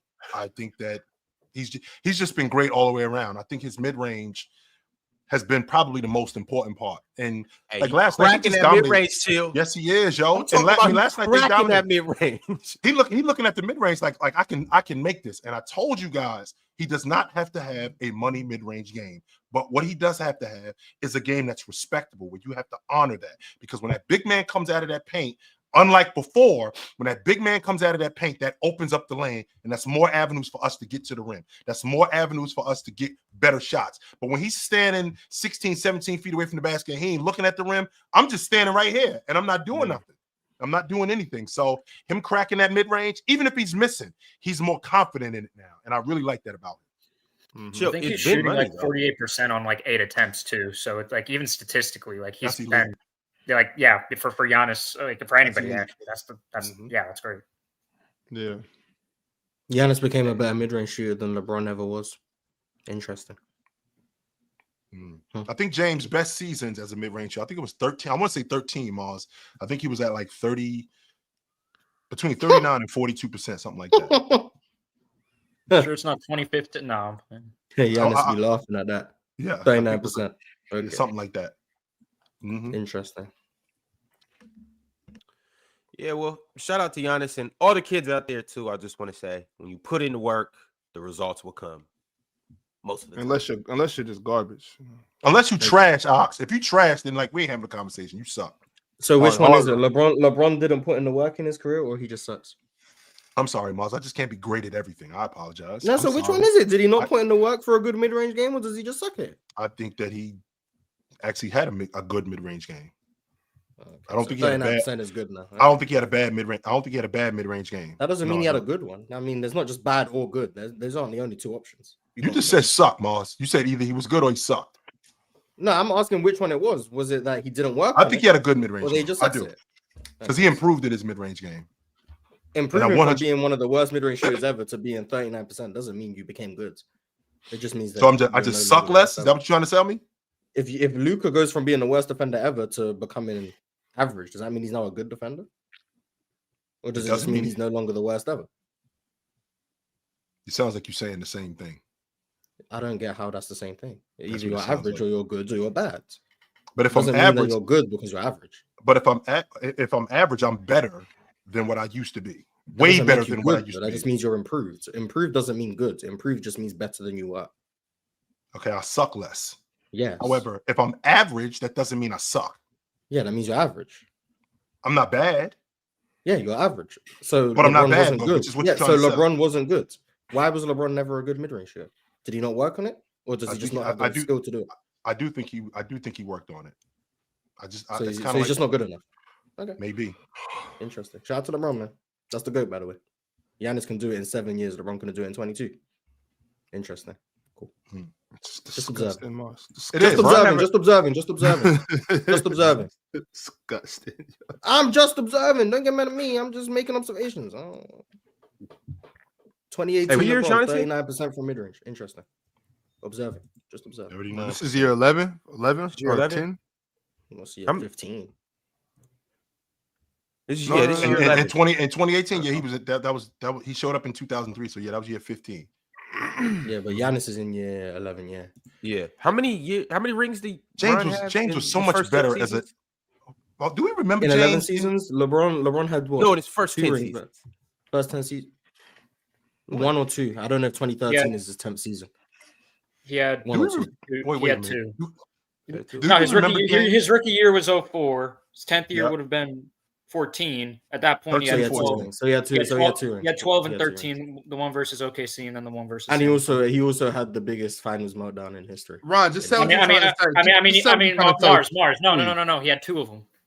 Oh, facts. Ron, just say what you're trying to say so we can shut it down and move on. All I'm trying to say is Giannis still got action at the GOAT title. That's all I'm saying. I mean, if all it takes is 39% mid-range shooting and all-time great finishing to be the GOAT, sounds like Giannis to me. I don't know. 1 year. I mean, do we remember him playing in the mid-range in 13? Do we remember him playing in the mid-range in 18 in the playoffs? Do we remember that? Like, that's better than Giannis has ever been. Ever. Ever. Now, okay. That's they coined a phrase called LeBronto when he put that 17-foot fall away in his game, which made him impossible. LeBronto wasn't off his mid-range. It was off his game. Yeah, exactly. We know about the fall-away jumpers from Bron. So let me ask you a question. I don't want to have to slander Bron today, but come on, chill. Wait a minute, Ron. Did we not have that? Up Giannis. Did he have that? Did he have that in 17 like that? Did he have that in 2009 like that? No, he didn't. But one of the main reasons why he was called that was because putting stuff like that in his game, which made him better. In addition to him playing in transition, in addition to him being the defender that he was, in addition to him knocking down the long ball, well, he's got now a 17-foot fall away in his game. How you gonna stop that? No, he got on a hot streak. That doesn't mean he became an elite mid-range shooter. Anyone's been on a hot streak. That doesn't prove much. Wemby just went on a 6-game streak shooting 40. So he got on a hot streak in 13 too. He got on a hot streak in 2018. In 2013, LeBron shot 42% from mid-range. Giannis is at Maddie, 48%. what side do you want, Maddie? Which means Giannis could be on a hot streak right now because he's never done that. In 2022, Giannis shot 42% from the mid-range. He had a whole season doing it. So you know what it sounds like? Mark, what about in the 2018 playoffs? What about in the 2018 playoffs? 2018 playoffs, LeBron was like 48%. So Maddie, you're on the LeBron side of this, Maddie? I mean, I don't like LeBron, but like I'm going to say he's a better mid-range scorer than Giannis, though, because like okay, that's. I mean, it don't look like it to me. LeBron ain't never had a season. It don't look like it to me. But yeah, LeBron ain't never had a season like this. What we arguing about? Yo, the chat might like it. The chat might not like it, but we got an hour and a half, and we can go to war right now, LeBron versus Giannis, if that's what y'all two really want to do. This all started because I just want to know bigging up Lakers. Is LeBron not working on his mid-range, or is he just not good at it? That's just what I want to know. He clearly is. So that's just not that's not the case. So he's working on it. He's just flawed. He's just not that good. Just like every other skill player. deficiency. Just like every other. 22 years to figure out skill deficiency and he ain't figure it out. That's tough. Even though he was able to shoot even though he was able to shoot the mid-range, and like you just said, Giannis is shooting the mid-range at 48%, which right now we're a month into the month and a half into the season. Is this going to happen all season? Even though James shot 42%, I think in the playoffs. I think he shot 42% in the playoffs in 13, if I'm not mistaken. Giannis did that for a whole season. So James 39 to 42%. I mean, I don't think that's that much of a drop off. And this could be a hot streak for Giannis, for all I know. But I don't think it is. I think be a hot streak. He might drop down to 40%. Bron had a hot streak too in the 2018 playoffs. Exactly. I go look at LeBron. Let's go. 2009. 2009, LeBron was like 47% from the midi in the playoffs. Yeah, he can get hot. That's what you call a streaky shooter. Yes. 2015 playoffs, LeBron 29.9% from mid-range. 30% in the mid-range. 2016 playoffs, 37%. Wow. Ouch. 2017 playoffs, 37%. How many shots? Then you got 2018, 48%. Right. Then you got 2019, didn't make the playoffs. 2020. Bubble, 39%. Right. 21, 27%. 22, they missed the playoffs. 23. 2023, 39%. Right. And so that's where he is, Mars. So he's around a 40% mid-range shooter, around that. I've seen Giannis do that for a whole season. 42%, 2022. I've seen it. He's already done it for a season. This year, he's 48%. If this maintains, that's 2 seasons better than LeBron's ever done. Can we get the volume too? That's what it sounds like to me. Can we get the volume? And Giannis shoots more middies than LeBron. So Giannis shoots more, better percentage, and has larger samples of doing it. Why can't I say he's a better mid-range shooter? Because LeBron has some moments where he gets hot.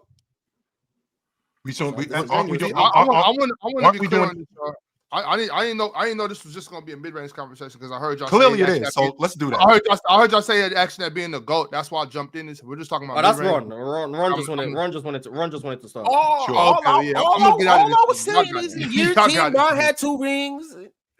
But Kareem's your GOAT, so why are you bringing up Bron anyway? I want to get back to this mid-range stuff. Because y'all call What's y'all that to call get LeBron back a GOAT. to? Giannis is better, and he did it in a short time. He in year 11, he better than LeBron ever was from the mid-range. I don't know what how many mid-range shots is LeBron James shooting when he's shooting 39%, when he's shooting 37% for the regular season? Less than 2 a game. He don't right. shoot. So all right, and how many is Giannis shooting this year? Over 4 a game. In the mid-range. Right. So Giannis is taking twice as many at better percentages. What's the argument for LeBron? I mean, you can't be like, oh, well, teams let Giannis shoot. Have you watched LeBron? They let LeBron shoot mid-range jumpers. And they letting Giannis shoot. And we got one. That's my point. They both letting them shoot. Giannis is shooting twice as many and making more. And one season, Mars? One season. That's what we're talking about right now. I'll use 2022 as the argument. That's the whole season he's done it. LeBron's never done it. And that was okay. So hold on, Mars. That's just so not fair. You said 22. Giannis is what? Where's Giannis in 2022? Where's Giannis? 42%. No. I ain't talking about the percentage, Mars. Where is Giannis in 2022? I think that's year 8, year 9. Where's James at that point? I think James is in 22. I think James is in year 19. No, I'm saying pick the best year of LeBron in the mid-range versus Giannis in 22. Giannis had a better mid-range shooting season. That's what I'm saying. In 2013, Giannis had a better mid-range season than any year to James than any year. They were both 42%. Giannis was on a higher volume. Yes. So you're shooting more shots. I'm shooting more at the same percentage as you. How is that better than me? Okay. Steph Curry, 12 threes a game, 43%. Seth Curry, 3 threes a game, 43%. Who's the better 3-point shooter? We already know Steph is the better 3-point shooter. Take out the name. Not just because it's on more volume, Mars. That's what you're trying to sell me. 3 threes a game, 41%. Who's the better shooter? You're selling me You're on more taking more volume, and shooting the same percentage. You're selling me on more volume. Just because you're shooting more, that doesn't mean that you're better. Well, I'm trying to sell you on more percentage, and you're saying it's a small sample. So then I tried to sell you on more volume, and you say the volume isn't important. Okay, the volume doesn't work. The volume doesn't work. The percentage I could get with. That part, Giannis percentage is better. But chill. Also, too, let me sell you on a little bit of logic, too. Typically, the more you shoot, the more you're going to miss. So, if Luke Kennard is shooting 41 with 3 threes, if he ups that to 8, it's going to be harder for him to keep that same consistency. So, your logic is with Giannis shooting more, but still having the same percentage. That's harder to do. It's easier if I'm shooting. Saying Daniel Gafford's a better finisher than Giannis because he shoots 80% at the rim when he's only taking 4 shots a game, and Giannis is taking 16 shots a game at the rim. It's like saying that. It's like, no, the guy taking more shots is obviously going to be harder to maintain that level of efficiency because one shot can change the percentages a lot more in a smaller sample. So it's less likely that you're going to be having crazy low percentages because you're taking less shots. So Giannis taking more mid-range shots, shooting the same percentage, and this is using Giannis's second best season versus LeBron's best season. I don't understand what the argument is here. Because if I use Giannis's best season, which is the season going on right now, it's better than LeBron's ever done. But then we're going to argue sample size. I have 22 years of LeBron being bad in the mid-range. I don't know how much more. He's not bad, Mars. We've already discussed that. He's not bad. Mars, who's a better quality of mid-range attempts? I don't know what to tell you. Like I disagree with you. He's been bad in the mid-range his whole career. Who has more quality in their mid-range attempts? LeBron in his best season or Giannis? One out of every 3 shots I'm making. I would say Giannis probably has slightly better shot quality, but both of them teams concede mid-range jumpers to both of them. You don't think there's like any gap between LeBron and Giannis as mid-range shot creators? No, I just said I'll give LeBron the slight edge in terms of how teams treat him, but in terms of mid-range shot creation, Giannis is more willing to shoot mid-range jumpers than LeBron is. That's not true, Mars. LeBron will take a mid-range jumper if it's the last option. Giannis maybe today he will. He didn't do that years ago, Mars. That's not true. He would come off screen. If you want to go years ago, he took him and he was bad at them. So I don't know what you want now. You just said that Giannis shoots more from the mid-range. So how is he not? How is he not more willing if you just said yourself that he shoots more? I just said Giannis is more willing to take them. I just said that. Yeah. Giannis LeBron takes them as a last resort. But that's just not true. He doesn't shoot them as a last resort. That's why I've worked on it, so I can shoot it more. LeBron don't want to shoot that damn mid-range. So he can have counters. LeBron would much rather shoot a 3. LeBron would much rather get to the rim. LeBron would much rather pass to his teammates. 10 years LeBron ago, would much rather draw a foul. The last option is taking a mid-range jumper. Not 10 years ago, it wasn't. He knew he had to expand his game because that was the knock on him. He expanded his game to the post and the 3-point line more than the mid-range. The mid-range was still a last resort. No, the mid-range for LeBron has always been a last resort, but I think he is clearly the better mid-range. I think he's clearly the better mid-range shooter than Giannis. That was the knock on him. The knock on him was that he couldn't shoot. Not he couldn't shoot threes, he couldn't shoot.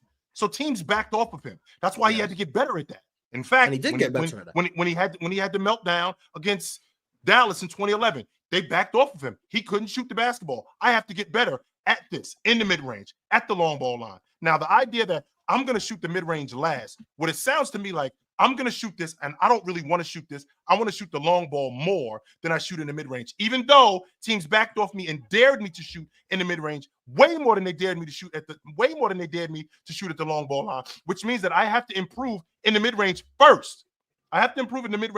Which is what he did in 2012, in 2013, which is why his game expanded. You're saying he improved at the mid-range before he improved at the 3-point line? I think his mid-range game got better. It got better, but his 3-point shot got better way before his mid-range game got better. LeBron became better from 3 by like 2009. He didn't become solid in the mid-range until he got to Miami. And even then, it was a couple years, and then it regressed again. So you just think like the whole 2009 playoffs, like especially that Orlando series, like LeBron just got hot. Like you just think it was just random. Yeah, I think streaky shooters get hot, especially when they get dared to shoot. They're capable of making shots. I don't think that's indicative of LeBron. For the whole series against the best defense in the league, when LeBron is saying the whole series, it's 6 games. Yes, I think you can get hot for 6 games. So we can use. I watched Paolo get hot for 7 games last year. So we can use that same logic. So Mars, we could use that same logic with Giannis. He's a streaky shooter. That's what I agree. I'm not saying No. Giannis is good. No, I'm saying he's better than LeBron. Both of them are streaky. that's not. I'm not trying to say Giannis is Steph Curry. I'm saying said he's LeBron, good. streaky shooter. Giannis, streaky shooter. Giannis percentages better than LeBron's on more volume. Ergo, Giannis over LeBron. What's hard to understand about this? LeBron can get hot from mid-range. He's done it before. Most notably, 2009 postseason, 2018 postseason. Coincidentally, they happen to be the two best postseasons he's probably ever played. Wow, what a shock. Then you look at every other postseason he's had. If we can praise the 48% postseasons, why can't I talk about the 29% postseasons? Do they not count? Yes, So they when do he gets count. hot, I mean, oh, LeBron look, was he's bad in capable of that. mid-range in his But then when he best shoots postseason. 29%, oh, no, it's just bad shooting. They're both just as relevant.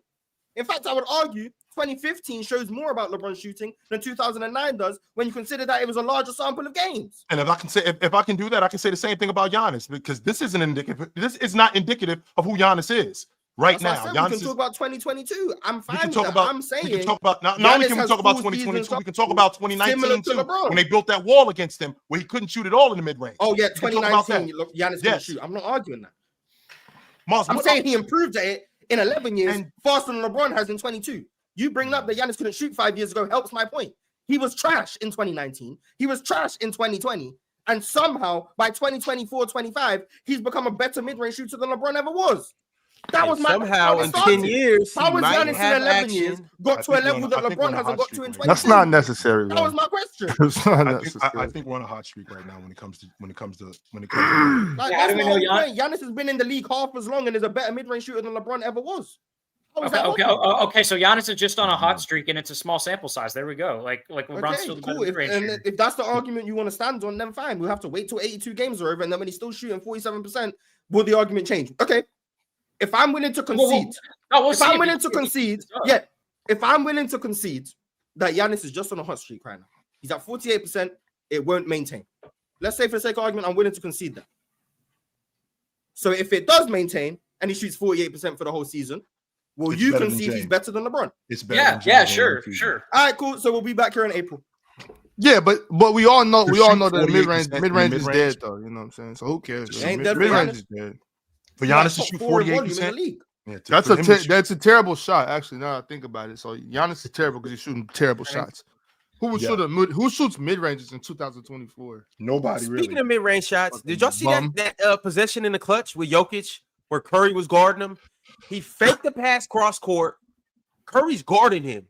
Curry turns around like Curry is guarding Jokic. Jokic fakes the pass cross court. The two defenders that he was, because it was two people on the opposite, one person in the corner, one person on the wing.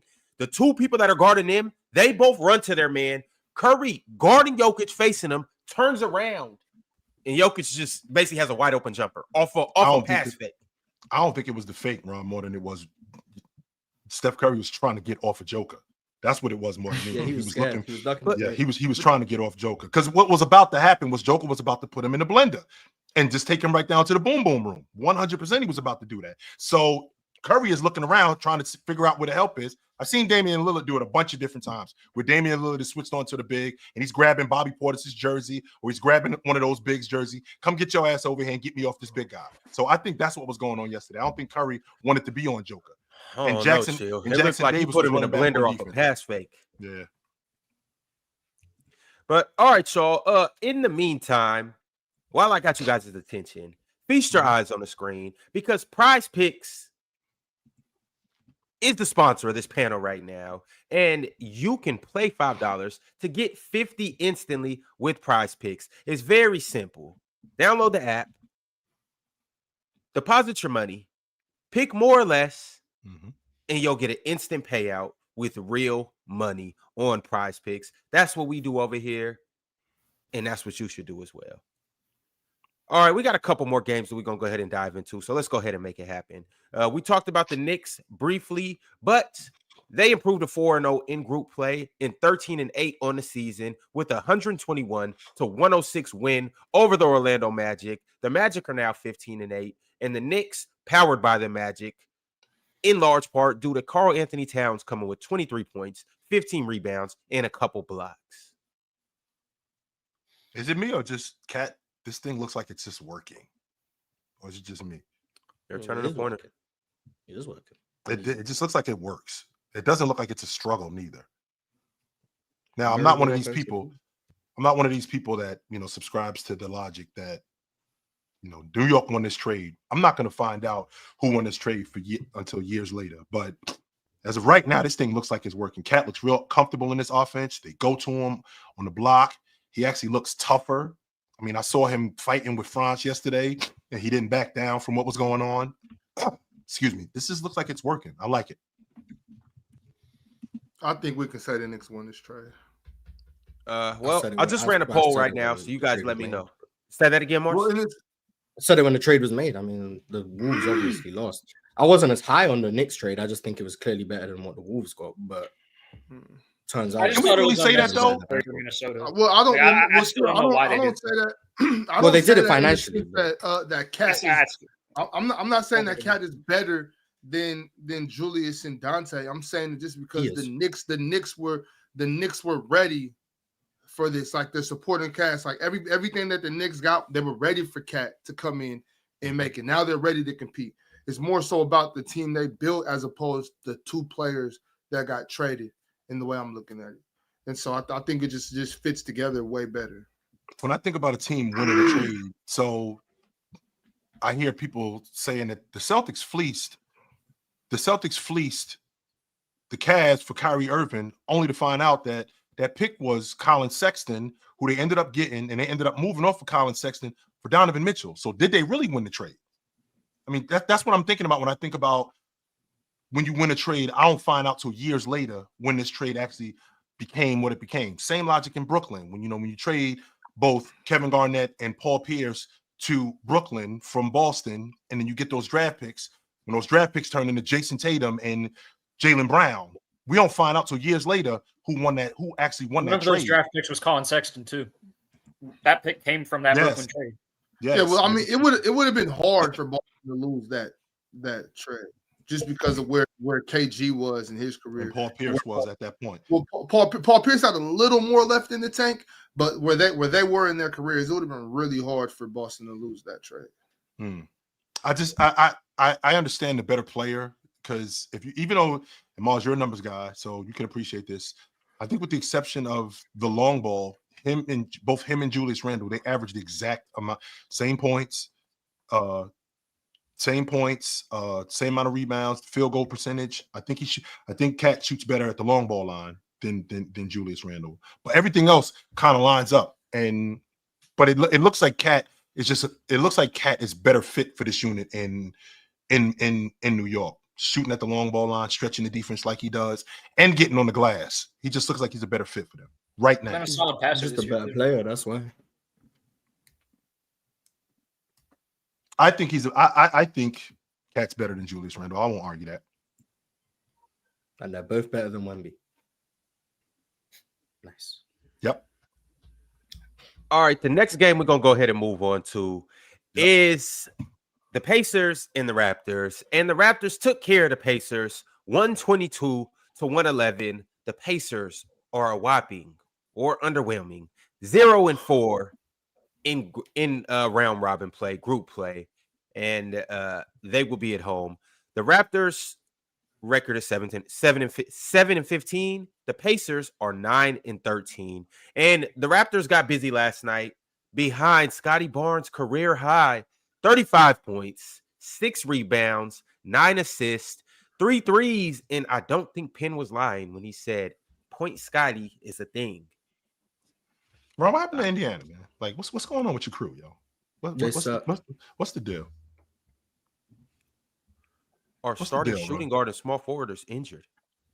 No, they just suck, Ron. That's fine. You can say it. They suck. Yes. So Mathurin is out. So Mathurin is out again. No. Matherin's our 6 man. So Neesmith is out again. He's been out. You want to talk about the bum ass Pacers? Yeah, Ron. They just suck. They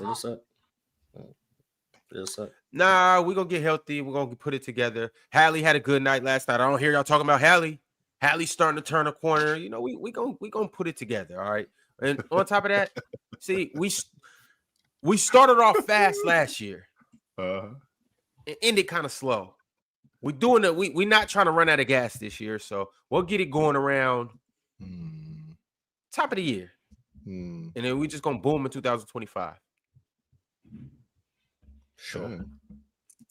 But thoughts on Scotty Barnes? I ain't watched the second half, so I don't know what he did. The first half, the game was over in like the second quarter, so I started watching. So shout out to him for a career night. I didn't see how it happened. But yeah, Scotty Barnes really good at basketball. I never doubted that. So there's that.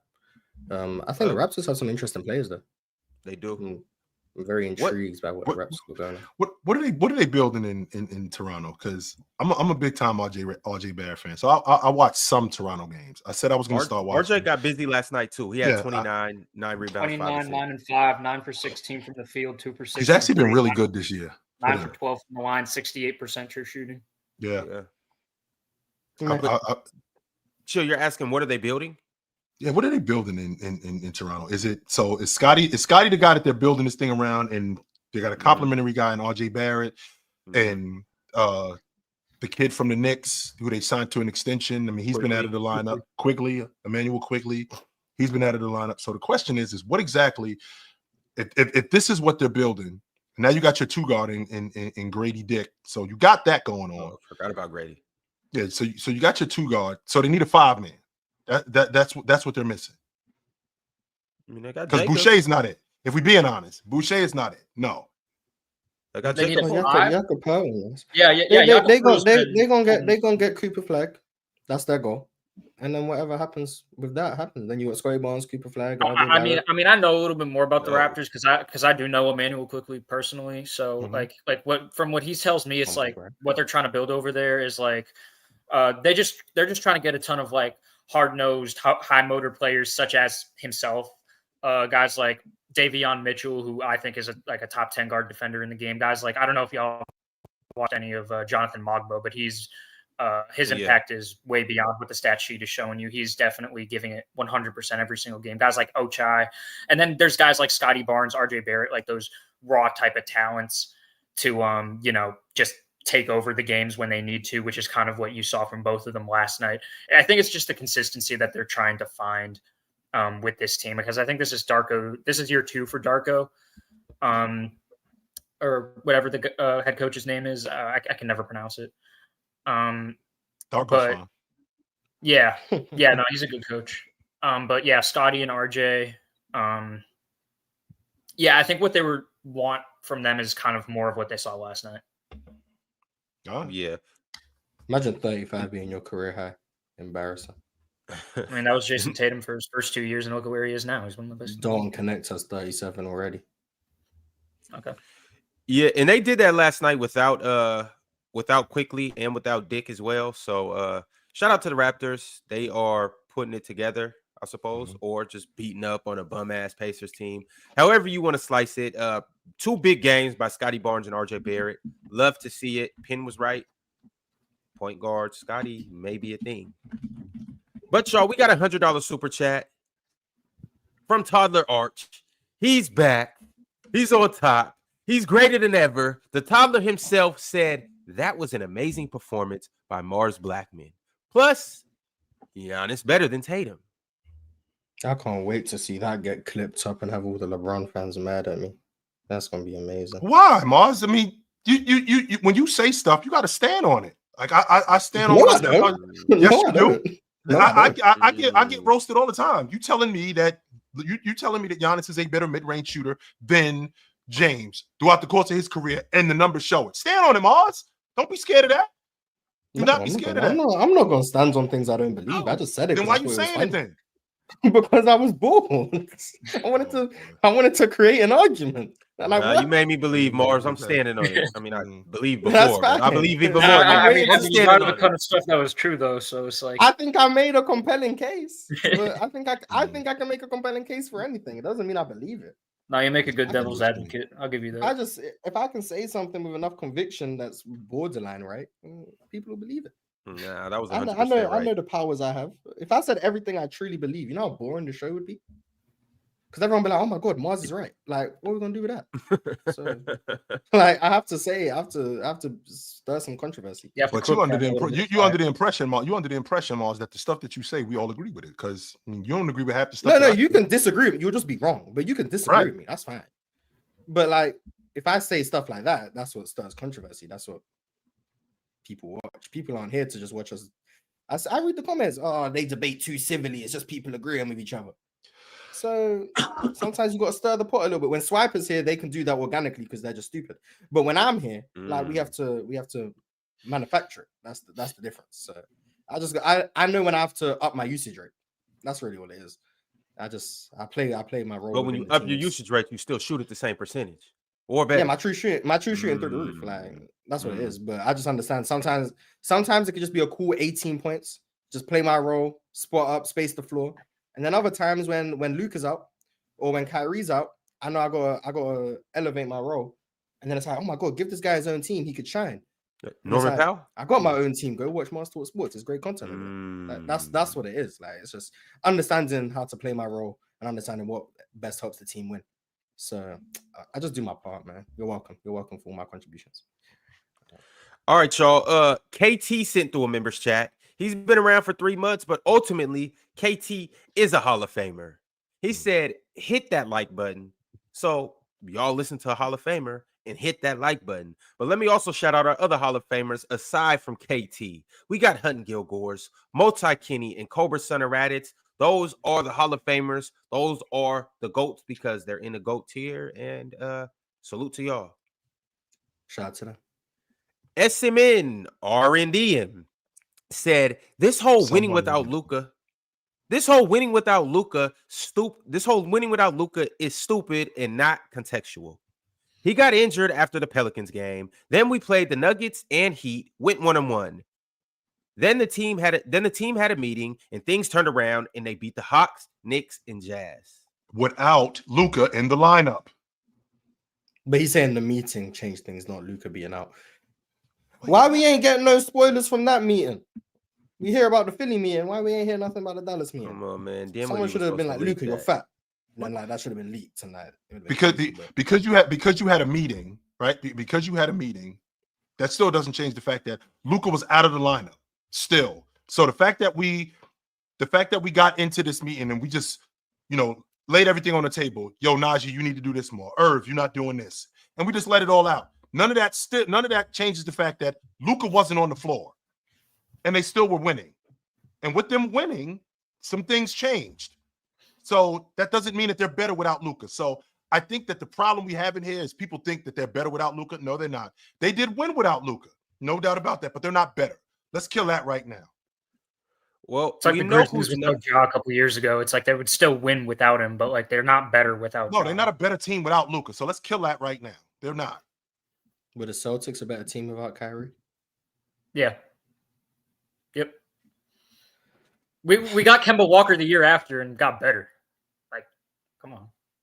Sometimes less. And on top of that, if you think about what they did with Kyrie Irving and without Kyrie Irving, I mean, they didn't rely on Kyrie Irving in Boston nearly as much as Dallas relies on Luka. Nearly as much. Those two things are not even close to the same thing. Or Orlando better without Paolo? No, I don't think so. No, I don't think that they're a better team without him. No. Mm-mm. So Kyrie seems to be the only player in history whose team's better without. Okay. Good to know.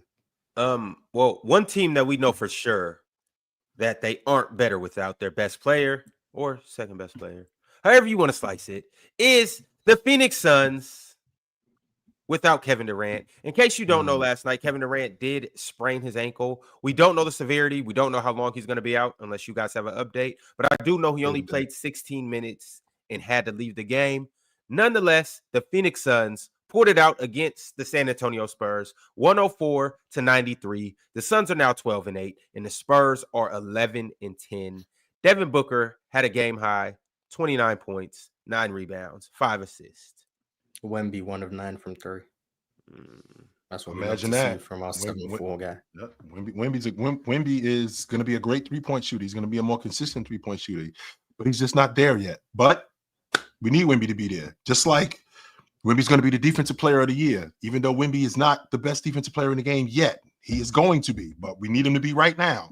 Which, again, this Phoenix team, they real tricky. I really don't know. I really don't know what to do with Phoenix, but I don't think this ankle injury with KD is that bad. I think he's probably day to day. Yeah. But I got a question about Wemby because I saw this yesterday, and with Wemby being who he is as a defender, is it necessary for Wemby to be the defensive player of the year because that's what you think he's going to be? Or is he actually the best defensive player in the game? No. Is the defensive player of the year award the best defender in the league? No, it is not. Sometimes it is. And why does it matter if he's the best defender in the league or not?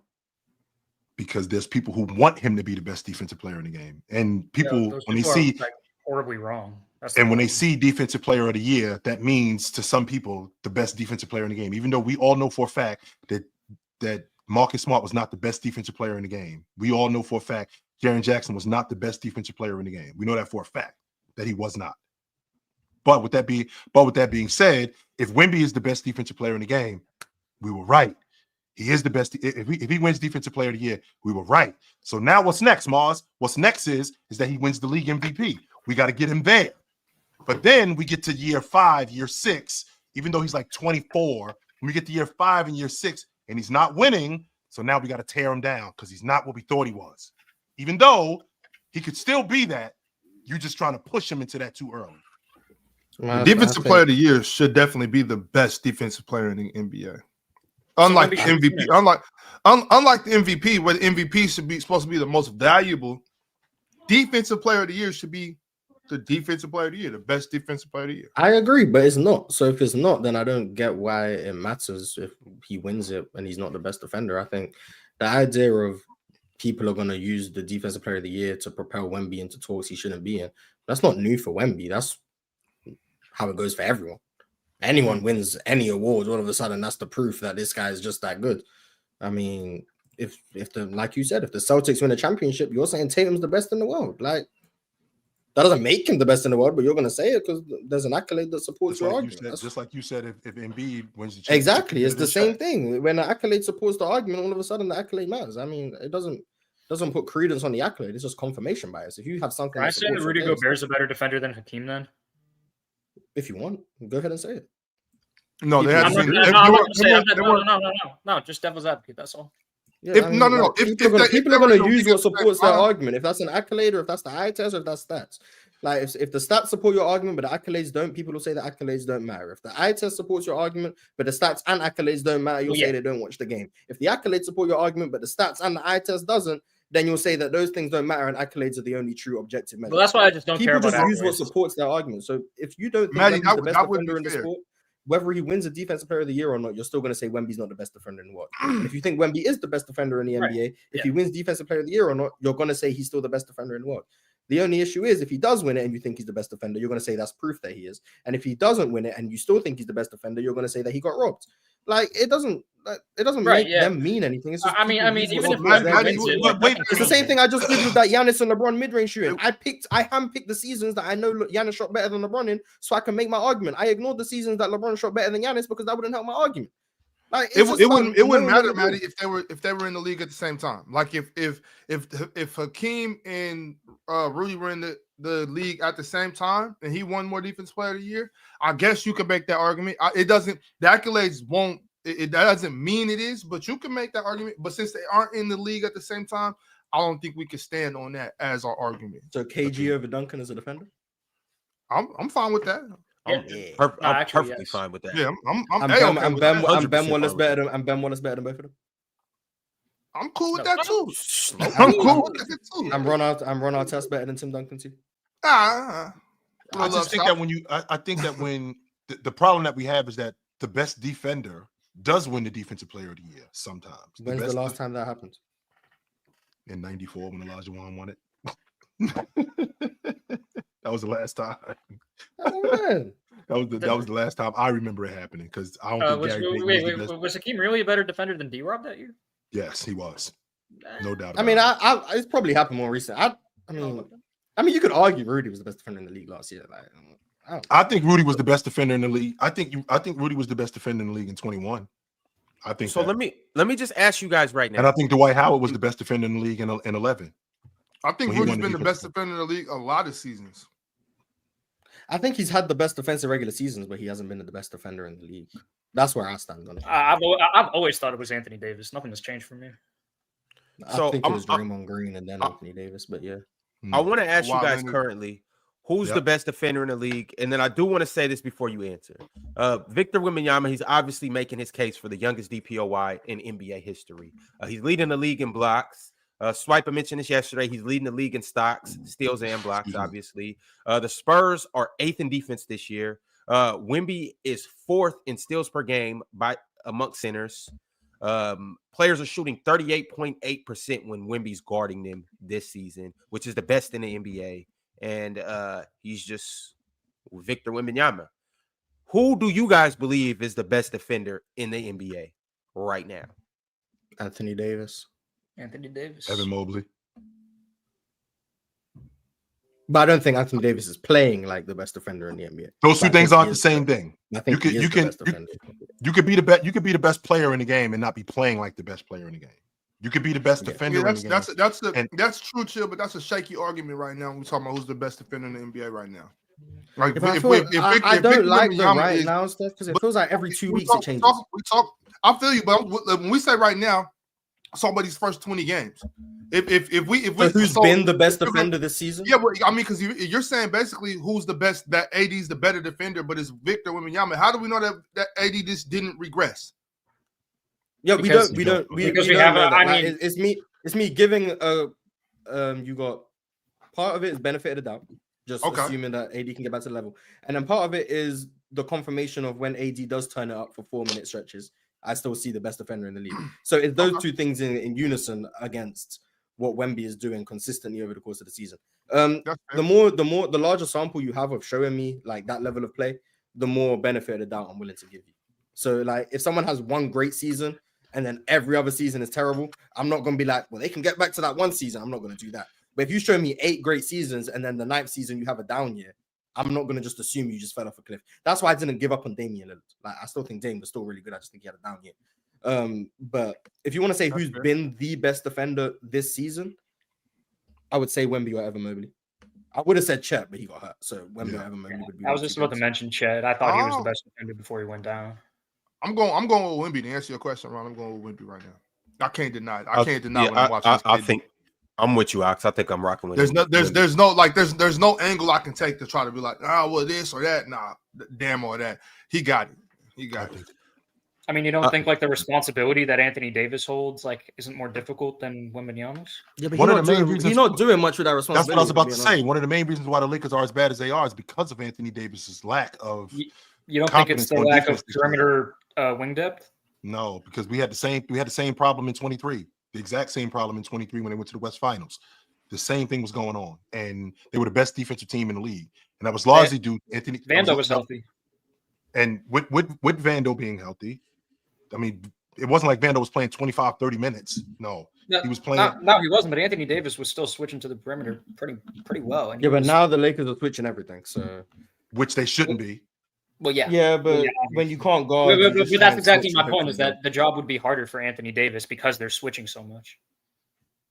How much has Anthony Davis affected this Laker defense? Because we've seen guys playing on defenses that have been bad, and he's elevated those defenses. Anthony Davis is not doing that with this crew right now. You don't think Anthony Davis... I know this Lakers defense has been like probably like a bottom 5 defense this year, but I don't think that's because of Anthony Davis at all. I think Anthony Davis. I do think he has something to do with it. Anthony Davis isn't roaming like he was. He's not protecting the rim like he did in the past. He's not rebounding in traffic like he did in the past. He's not doing any of those things that he did 2 years ago, even a year ago. No, he's not doing those things. And they rely on him. That's one of the main reasons why, in terms of their team defense, they've been as good as they've been. And he's not been up to snuff.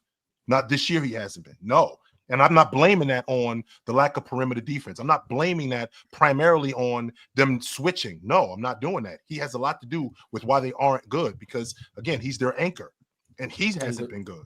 And the Spurs. I mean, I've been seeing from AD early in the games, like he looks like his regular self defensively, but then as the game goes on, and again, you're able to expose their lack of guard depth, wing depth more. Like I'm seeing Anthony Davis break down more defensively late in the games, which are these flaws that we're talking about, which is why, like, again, I'm kind of saying like the responsibilities like that Anthony Davis is having on this Lakers team. Like he's just breaking down earlier because this is bad personnel that he's playing with. Now, wouldn't that go back to So the Spurs have good personnel?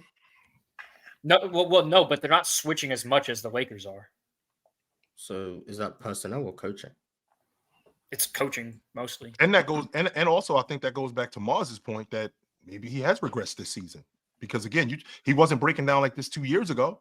He wasn't breaking down like that late in games a year ago. Is it the loss of Torian Prince? It's the loss of Darvin Ham's defensive genius. That's what it is. Okay, so I'm trying to figure out like who did they have last year that was the perimeter stopper? It has to be Torian Prince. JJ Redick comes in and realizes, hey, Darvin Ham, I understand why he was playing Gabe Vincent. I understand why he was playing Cam Reddish. They're the only guys who can stay in front of people. And then he's trying to switch everything because no one can guard anything. Well, Cam Reddish was playing solid defense last year, and Jared Vanderbilt was healthy for a decent amount of the games. It was just the second half. He played 19 games last year, didn't he? Jared Vanderbilt played like 19 games. Okay, all right, my bad. But I'll check. I don't know. I just know I ain't seen Jared Vanderbilt in a minute. But let me see how many games he played. The last time I remember, he played 29 games. He played 29 games. So he played okay, yeah, 20. Okay, all right. Even still, I'm chatting, But even still, like, I didn't even think LeBron was that bad defensively last year. To like that would help Anthony Davis to that point. Like, especially in the playoffs, I think LeBron definitely rose as a defender, which made it easier for Anthony Davis. And again, like I get it that we didn't see these same declines from Anthony Davis like 2 years ago, but like this isn't the same Lakers team. This is a different coach, like different coaching staff in general, different personnel. They're dealing with different injuries now. I mean, the Vando injury is like the same injury, but that's a whole different story. I don't want to go down that rabbit hole. But Wemby's dealing with a different coach too. No, he's not. Mid-season, by the way. Oh no, he is. No, I forgot about that. Yeah, Pop is Wemby gone. got a different coach. Wemby got a rookie in the starting lineup. Wemby's got a 46-year-old Chris Paul in his backcourt alongside a rookie. 48 Mars. Wemby's been missing his second best defender for like the last 3 weeks. Jeremy Sohan only just came back. Devin Vassell, who was one of their better defenders last year, has been out the lineup for the whole year.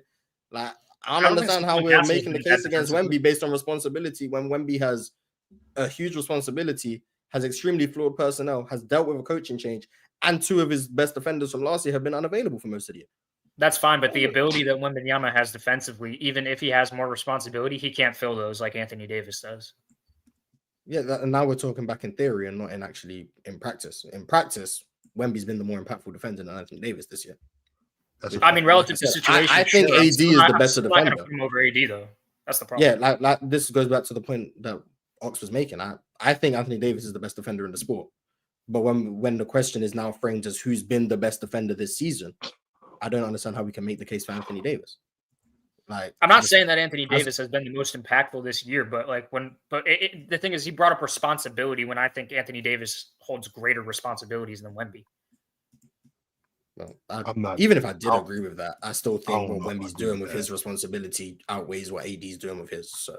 Right. So my thing with that is, Matty, if I'm supposed to pay the car note, rent, cell phone bill, light bill, and you only supposed to pay the rent, but I'm not paying any of my bills and you're paying rent, you taking care of business, man. You know what I'm saying? I'm not.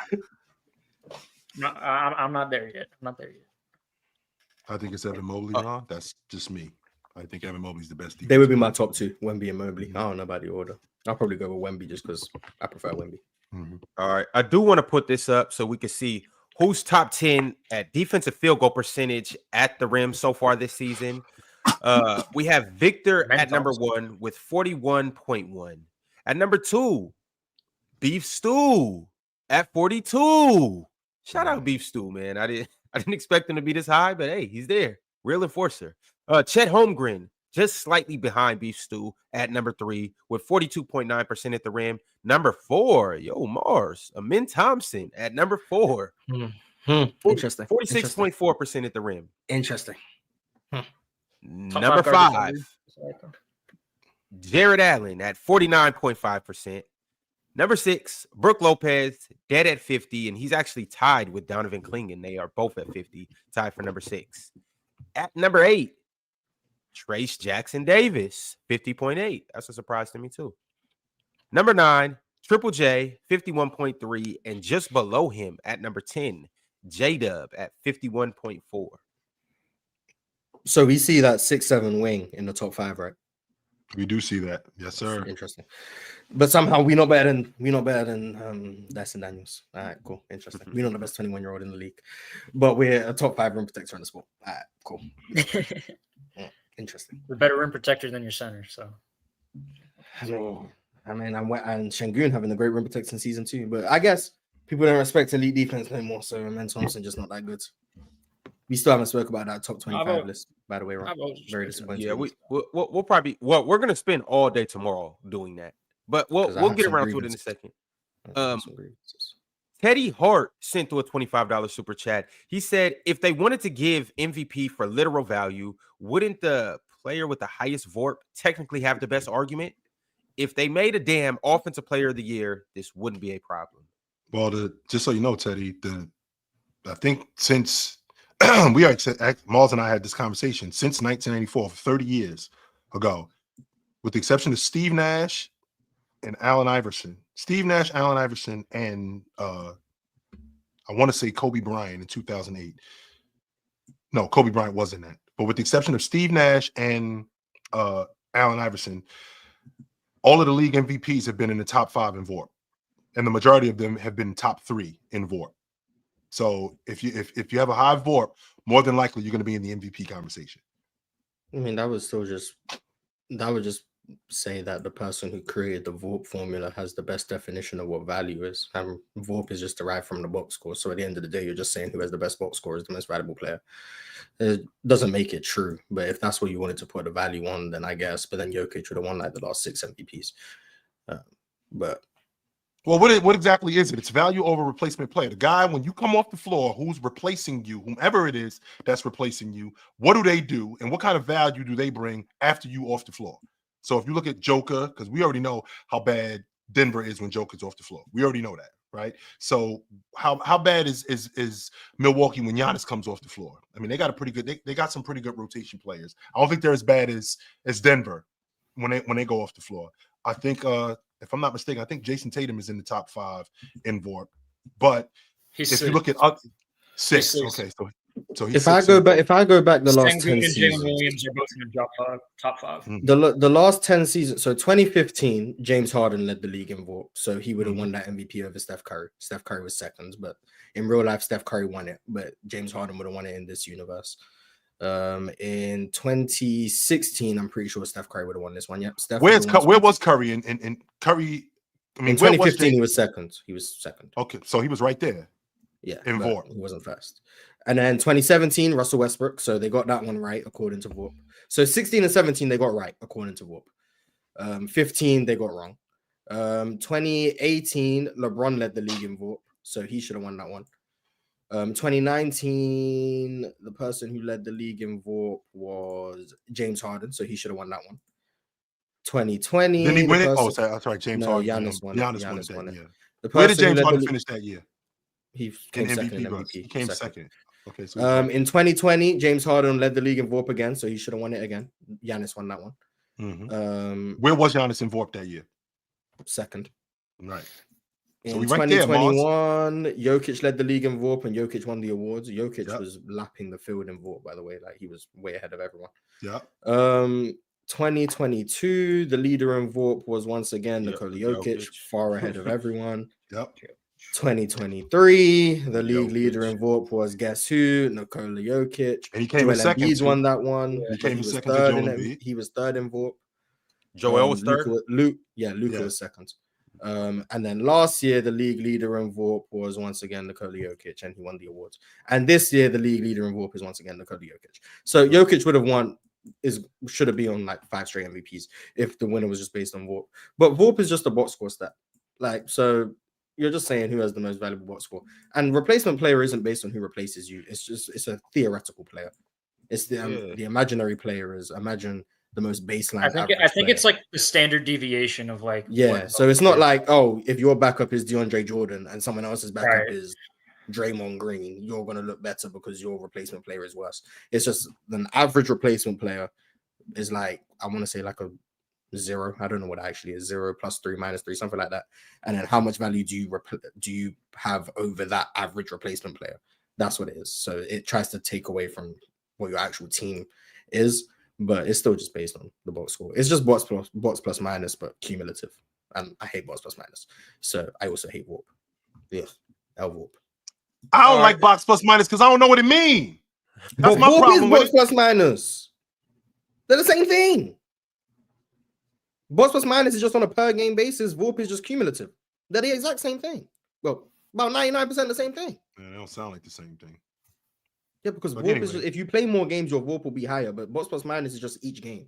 So like your bots plus minus might be 10 on an average game, but you only play 50 games. Whereas someone whose bots plus minus is 8 but plays 82 games will have a higher VORP because they played more games. VORP is just added up over the season. Bots plus minus is per game. So imagine total points versus points per game. That's what it is. VORP is just bots plus minus, but just the cumulative version. It's the exact same. All right, y'all. Here we go. The next game of the night was the Los Angeles Clippers smacking up the Portland Trailblazers by a score of 127-105. The Clippers now have increased their winning totals to 14, and they are 14-9. And the Blazers are, rather surprising, 8-14 on the year. Norman Powell came with 30 points, 5 assists, and made 5 threes last night. Harden FC. We up. Norman Powell's running away with most improved, right? That's what I thought it was. Norman Powell out here making James look so good. Facts. That's true. The Philadelphia 76ers pulled out a narrow win against the Charlotte Hornets. A LaMelo Ball-less Charlotte Hornets, but also a Joel Embiid-less Philadelphia 76ers. Nonetheless, the Sixers are now 5-14, and the Hornets are 6-15. Paul George got it going last night. He had 29 points, 8 assists, and a couple steals as well. But because the game was close, that obviously means LaMelo is not that good. So you just got to remember that. The game was close. So obviously LaMelo just doesn't provide any impact on the court. So as long as we remember that, we're good. Yeah. A couple other notable things in this game, too. Shout out Tyrese Maxey. He had 21 and 7. Jared McCain, in 21 minutes, went 7 of 10 off the bench, 3 from 3, and got in 17 points. So Jared is still making it happen. Shout out to Jared. The boy's not just dancing off the court. He's dancing on the court, too. And on the other end, Brandon Miller did Brandon Miller things and came with 34 points. And airballed the game time flow. Damn. Wasn't he like super inefficient, or am I completely wrong? No, last night he wasn't super inefficient. The two Oh, okay. games before I must that, be thinking yes, of another but last game. night- Yeah. Oh yes, Mark Williams is back.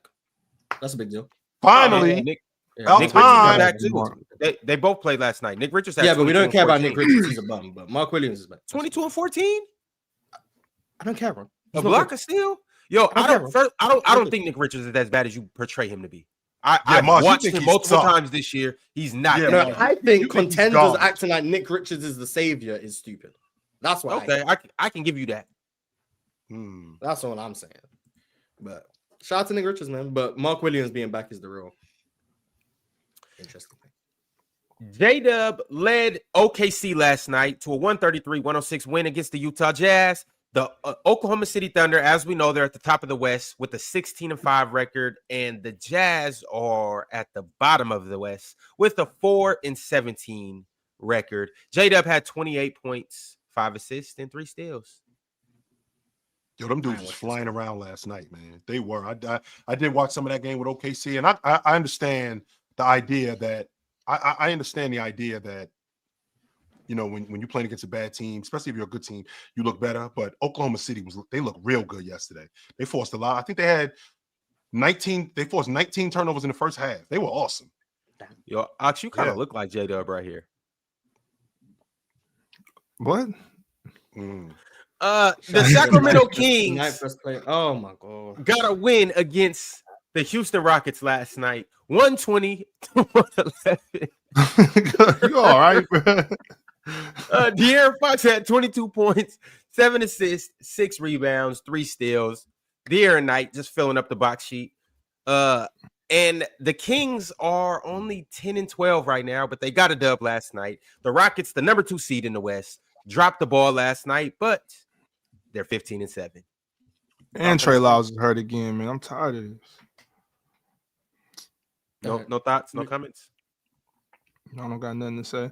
I do think that Ime was drunk trying to put Jabari on DeMontis, but 6'10". It's not like he's a small dude. He's small compared to DeMontis. Like just because you tall don't make you big. I don't know how many DeMontis scored, but it was whatever he scored was allowed. Whatever. Scored 27. So what are you saying? Books on the screen? They weren't just allowing it more. They were switching. They were switching off, and then when the smaller guy would get on them, they would try to rush and put Dylan Brooks on him. They weren't just let DeMontis cook. That was not that type of party. Don't try that shit today. That's not what they said. That I said whatever he has was loud. Can't do that. That's what I said. Loud. See, Mars, my bad. That's my bad. I said allowed. Yeah, because you know the accent. You know what I'm saying. I said he had allowed whatever. Give me some grace right there, Mars. My bad. I was like, don't comment. I was like, damn, I try to give the guy some credit. All right, y'all. The last game of the night was the Cleveland Cavaliers absolutely running the Washington Wizards 118-87. God damn. What did you expect? Just like the last game, as we know, the Cavaliers are at the top of the Western Conference. They are now 19-3, and the Wizards are at the bottom of the Western or Eastern Conference, and they are 2-17. The Hawks are the only reason this team isn't on a trajectory to be the worst team ever. But 0-19 would be insane. That's what they should be. But whatever, man. No, the Commanders are going to finish with more wins than the Wizards this year. Book it. That's hilarious. That actually happened. That's the funny part. How many wins do the Commanders have? They got like 8 right now. All right, y'all. We got a couple things that we're going to go ahead and dive into. Then we're going to get around to Super Chats. But one of the first things that I do want to acknowledge is there are trade rumors circulating right now. We've heard some of these, but they're starting to get a little bit louder. In that the Dallas Mavericks and the Houston Rockets are interested in acquiring Jimmy Butler. So I got to ask you guys, are either of these teams a good landing spot for Jimbo? No. Jimbo? You want to actually discuss it? I think Dallas would be dope, depending on what they had to, what the move was. Why would Dallas need to make a move? So they can win a championship. Jimmy Butler is not changing their fortunes. Yes, he is, Mars. Come on. Mars. So what are you giving up for Jimmy Butler? $50 million. You want to make that? What are we doing? Okay. So who could it be? Yes. Who would it be? You tell me. I don't know. I'm trying to figure out who's making all the money over there. So Kyrie, Luka. Oh, okay, Clay. Get Clay. See ya. All right, Clay. Clay's only making 15. Okay. That's just the start. So you still need another 38. Clay. How much is PJ making? Who? Like 12. How much is Quentin making? Like he's not making much. He's not making much. I'm not coming up. Right. This money has to be made up somewhere. Chill. You're not coming up for Quentin for Jimmy Butler? No, I said PJ. Nope.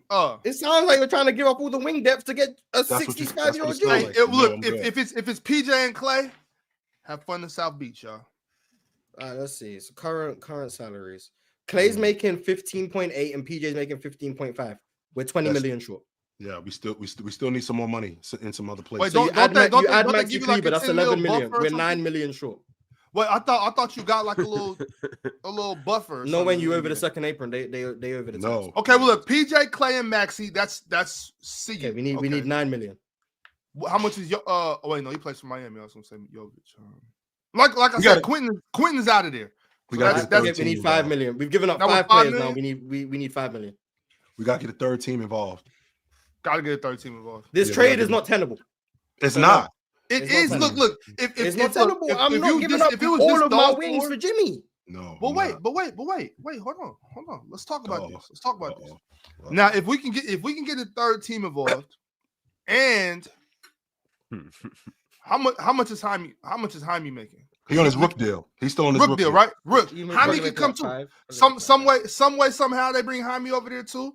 They're good. That's a championship caliber team. They're a championship caliber team right now. Kind of. No. Kind of. They don't play Boston. They got a shot. Damn, why is Jimmy making $50 million? He won an extension too, by the way. They not. Yeah, Dallas ain't trading for him. And this Houston stuff is cap. Until I see Houston reporters reporting about Jimmy Butler, I'm not hearing it. This national media. This is what happens when a team becomes exciting and they're a young team. All of a sudden, they got all the assets to trade for any superstar. Until Houston reporters start saying, "Oh, Houston are interested in Jimmy Butler," I'm not listening to what the national media is saying. They're just like, I don't like the Houston move. But I can see Dallas though. I can see Dallas. And Houston, I mean, it would have to be Fred VanVleet, which we already know how you feel about that. I'm all for. But still, I mean, if that's it, bro, that would be good for y'all, Mars. No, it has to be Fred VanVleet and then plus like another $8 million or so. So probably a young guy. How much? So Fred, whoa. Cam Whitmore. There you go. Cam Whitmore. There you go. Cam Whitmore. I actually like Cam Whitmore in Miami. I like Fred and Cam in Miami. I mean, they still need a point guard over there. Jimmy Butler or not, they still need a point guard. They need a lot of things, but there's no way Miami. Anyway, Jimmy Butler's not. Terry could come too, Ron. Jimmy Butler's not going to Texas. No, unless he's going to San Antonio, but he's not going to Texas. I wouldn't actually mind that either. I'm saying though, there's a you put him over there in the Spurs. The Spurs all of a sudden are dangerous. They're already dangerous. They dangerous now. Okay, so if they dangerous though. They're like, yeah, we gotta watch out because if you connect, I'm gonna feel it. I'm gonna get a little dazed, but you're not about to put me down. Though. Yeah, like the Spurs is the guy where he got to sneak you. You know what I'm saying? Chill. Like he got to catch you by surprise, really get on you.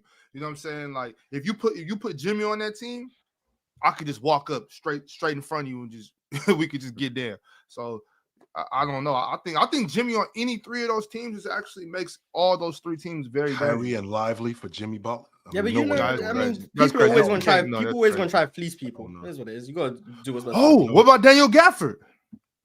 You know, I was thinking that, and I was gonna say it, but I ain't want y'all to go into a frenzy. But yes, I would give up Daniel Gafford. Sure Gafford isn't making that much, but I'll check. Is it over 12? It's like 11 million, something like that. Daniel Gafford's making 13. 13? Okay, oh yeah, he's out of it. Hey, Daniel, Quentin. And who else was it that was making a good amount? Daniel Maxey, Clay. But if I'm putting Daniel, you're trying to dump all your garbage on me. That's what you're trying to do. Like that's 39 million. So it would have to Maxey, be Clay, PJ. I don't want Maxey Kleber. I like Maxey. You're just trying to make the money work. I already have Kleber over here. I got Larson. He's better than him. I got the kid Jokic over here. He's better than him. I don't need him. And I'm not taking $8 million to just dump it. I'm not eating $8 million. A third team can get involved. We got to get a third team involved in this. 100%. You can just stay where he's at.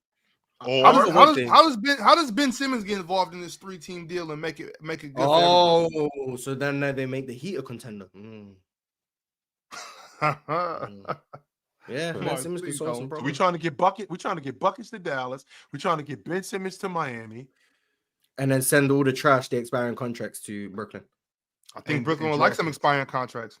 That's what they said. But the only expiring contracts the Mavs have is Quentin Grimes and Dante Exum. Everyone else is tied down a little bit. Clay's got 3 years. PJ's got this year and next year. Daniel Gafford's got this year and next year. Max Kleber's got this year and next year. Like, so it's kind of tough. This year, this ain't clicking for me, right? Like right now, I'm not seeing how it's possible. But these GMs they're smarter than me at this. They'll figure it out. It's a way. Where there's a will, there's a way. They can make it happen. You put Jimmy on Dallas, and they still got Kyrie and Luka and Derek Lively, of course. And if they can keep PJ too, I think that team is champion. Luka, the third best player on his team, 4th maybe. I'm here for it. But I'm here for it. I just don't want Jimmy to punch on Luka Doncic for not playing defense. So. That's what Luka needs. Which could happen, Ox. We could find out that he swung on him. We could definitely find that out. That's not ridiculous to think that. Not because Najee be looking like he wants to. He want to kick Luka ass. As he should. Come on, man. What you doing, yo? You killing us. All right, fellas. ESPN dropped a 25 under 25 list, and we haven't got a chance to talk to it. But we here now, y'all. Brace yourself because there's some good things on this list, and it's some things on this list. It's bullshit, Ron. They still got Zion on here. But here we go, y'all. This is the list right now. Feast your eyes on the screen. At 1, we have Wemby. 2, Anthony Edwards. 3, Paolo Banchero. 4, Franz Wagner. 5, Chet. 6, Halliburton. 7, Tyrese Maxey. 8, Evan Mobley. 9, J-Dub. 10. Wait, Ron, did you say 6 Halliburton? Yes, sir. Yep. Yeah, you should be higher. Carry on. All right, my bad, bro. My bad. 10, Şengün. 11, Scotty Barnes. 12, LaMelo Ball. 13, Cade Cunningham. 14, Darius Garland. 15, Brandon Miller. 16, Zion Williamson. 17, Jalen Johnson. 18, Jalen Suggs. 19, Derek Lively. 20, Jalen Green. 21, Tyler Hero. 22, Amin Thompson. 23, Dyson Daniels. 24, Tari Eason. And 25, Bilal Coulibaly. Man, Fellas, get this shit off my talk to screen, me. Ron. I don't want to see this. What's wrong, Ox? No Keegan Murray. No Keegan Murray. There's a on here. glaring name that's not on this list. This is bullshit. No Keegan Murray on here. That so bite. I think- And then I know if I bring it up, y'all are really gonna try to tell me that Tari Eason deserves to be on this list over Keegan Murray. Tari's This is better incredible. than Keegan. I hate to admit it. I mean, the list is based on potential. The list, no, he is, but the list is based on potential. Y'all motherfuckers, So this list is man. just stupid. But Oh, shout out to man, I Tari hate Eason. I this. think he broke the record for most missed layups in the game yesterday. That's all right. He's gonna break the record for most steals in a game tomorrow. No, he won't. Highly No, doubted, he man. will Shout not. out to bro. What Tari, are you man. Shout out to talking Tari. about? Yeah, this list is done. This is a terrible list, just like Egregious ESPN list. always does. You know what's funny is all of our lists, even in the list back when Damo and Mars used to troll, and I used to get blamed for it. Those lists, even those lists are better than these. Like So, better hold than on. ESPN lists. I need you guys to one by one let me know what is your discrepancies with this list. So Mars, I'm gonna start with you because I know that you have a laundry list of things that you would like to tweak on this list. They say the list is based on potential. Mm-hmm. As far as I'm concerned, I don't think there's any human being on this planet who thinks Jalen Suggs has more potential than Amin Thompson. I don't think That's that human insane. being exists. Or I don't Dyson think that- Daniels neither. Or I don't Dyson think that Daniels person neither. exists. Me personally, we're talking strictly about potential. Why is Zion Williamson even here at this point? Get him off the list. Come on, man.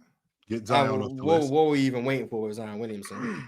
I got a hot take for you, Mars. Tyrese Halliburton is obviously way too high. I also think Tyrese Maxey is too high. Evan Mobley is way too low. I think LaMelo is probably too low.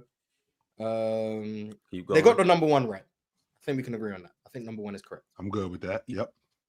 What about I'm number fine two? with number two. I'm fine with number two. I ain't gonna argue against it. But if you have Let's- Paolo at number 2, I'm comfortable with that too. I mean, If you're solid- I know if it was my list, I for sure have Chet at number two. I was about But- to say that. Here's the that's where difference, I'm going. Mars. I'm I'm not- glad I'm you. not- I'm- Argue against it. I get it. But Mars, I'm glad you brought that up. And the reason why I'm glad you brought that up, Mars, is because the same thing we said about Zion. If Chet misses the season this year, Mars, this is twice in the last 3 years, he's had season-ending injuries. When is it gonna be time to start having this conversation, or do we got to chill out? I understand the player that he is, because remember, Zion did make the He missed 2 of his first 3 seasons with major injuries. That'd be a valid conversation. I'm not gonna argue against that. I still would have Chet number 2, but I can understand having him in as long as he's in the top 5. I get it, but for me, I would have him at 2. So and in the top 3 makes sense. Paolo and Franz. I need to see the list again. Mm-hmm. Thank you.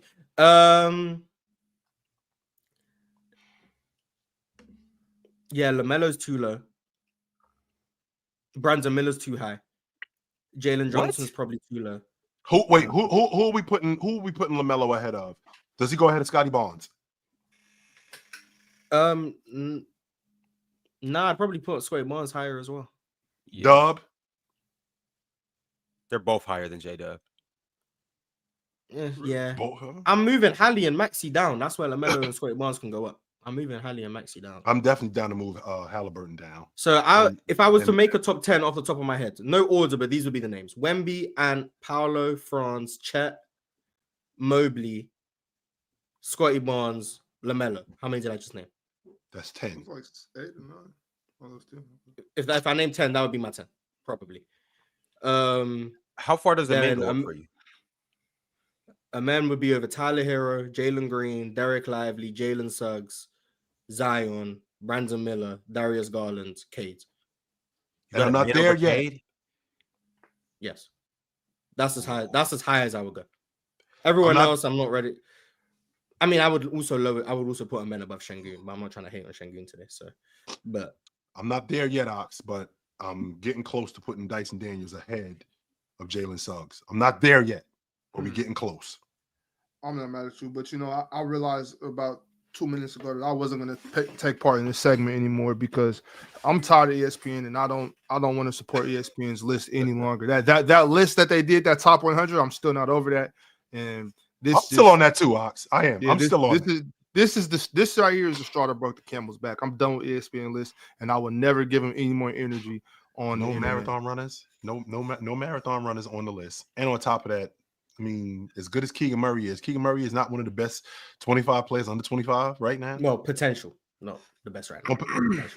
On potential. So who does he have a higher potential than on the list? Bilal, number one. I'll take him over Bilal. Who? Keegan Murray. Yep, I'll take him over Bilal. Yes. Yeah, I'm not moving. I love Amen. I think Amen's going to be. I think he's going to be an all-league defender for multiple years. I think Keegan Murray could be better than Tyler Hero, potentially. I can see that. I can't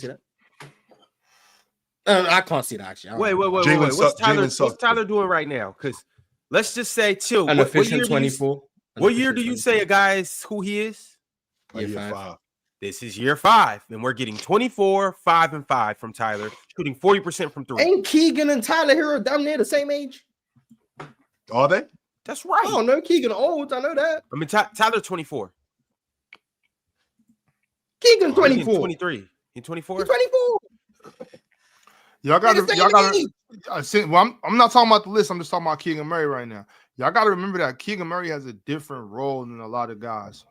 You know what I'm saying? Keegan's role, and on top of that, with DeMar, the thing that I was talking about on this summer too with Keegan Murray is I think this is going to help Keegan. He had to take a step back offensive production, step forward on the defensive production. Once DeMar DeRozan is gone, which I don't think is going to be too long. I don't think he's going to be with us for very long.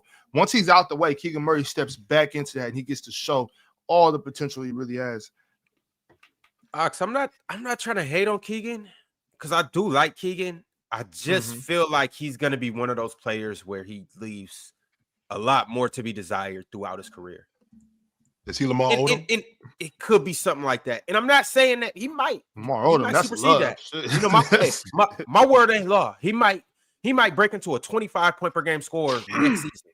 But I just always think he's going to be that 16, 17, 18 guy. And we're going to be like, yo, Keegan, are you going to go? And he's just not going to go the way that we think or want him to go. Now, Ox, I don't mean the player that Lamar Odom was, but I mean when Lamar Odom, he left you wanting more. It always felt like there was more there, but you didn't get it. I just don't know what potential means because I still think Scoot Henderson has higher potential than people on this list. But such he as hasn't been good. Who? Jalen Suggs. Yeah. Jalen Suggs is a tricky one on here. I do. I think Jalen Suggs is really good, but if the list is based on potential, I don't understand why. I think Jalen Suggs got a lot of potential. Yeah, that's maybe. How much more is there? I'll give Scoot the edge just because, and a lot of it is just off hype for Scoot because we haven't seen nothing from Scoot in the NBA. So a lot of it is off hype. We've seen the potential. We've seen the flashes. So you're talking about G League, high school, and all of that? In the league, you've seen the flashes of what Scoot can be. That's what potential is. The opportunity to grow, to become what you are going to be in the future. Yeah. Not what you are right now. Because if the list was based on what you are right now, respectfully, Jalen Green wouldn't even be on here. Like, they would make no sense to have Jalen Green on the list and not Cam Thomas. Because Cam Thomas has undoubtedly been better than Jalen Green this season. Yeah. But when you factor in potential, the room for growth, and the flashes that someone shows, how would Scoot Henderson not be on this list?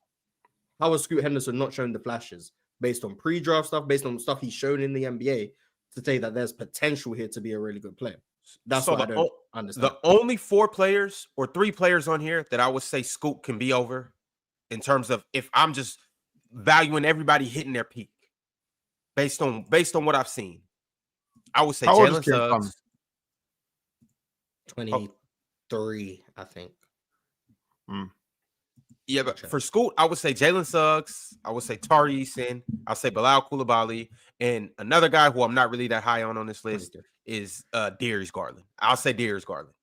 Other than that, I don't see Scoot's ceiling. Like if everybody on here reached their ceiling, based on just what I've seen in my expectations, I don't think he would be higher than anybody. Tari's another 23-year-old. It's like, I don't know how much more he's gonna get better. Like, he can become a better shooter, but like in general, Tari is like he's kind of is who he is, which is a really, really good player.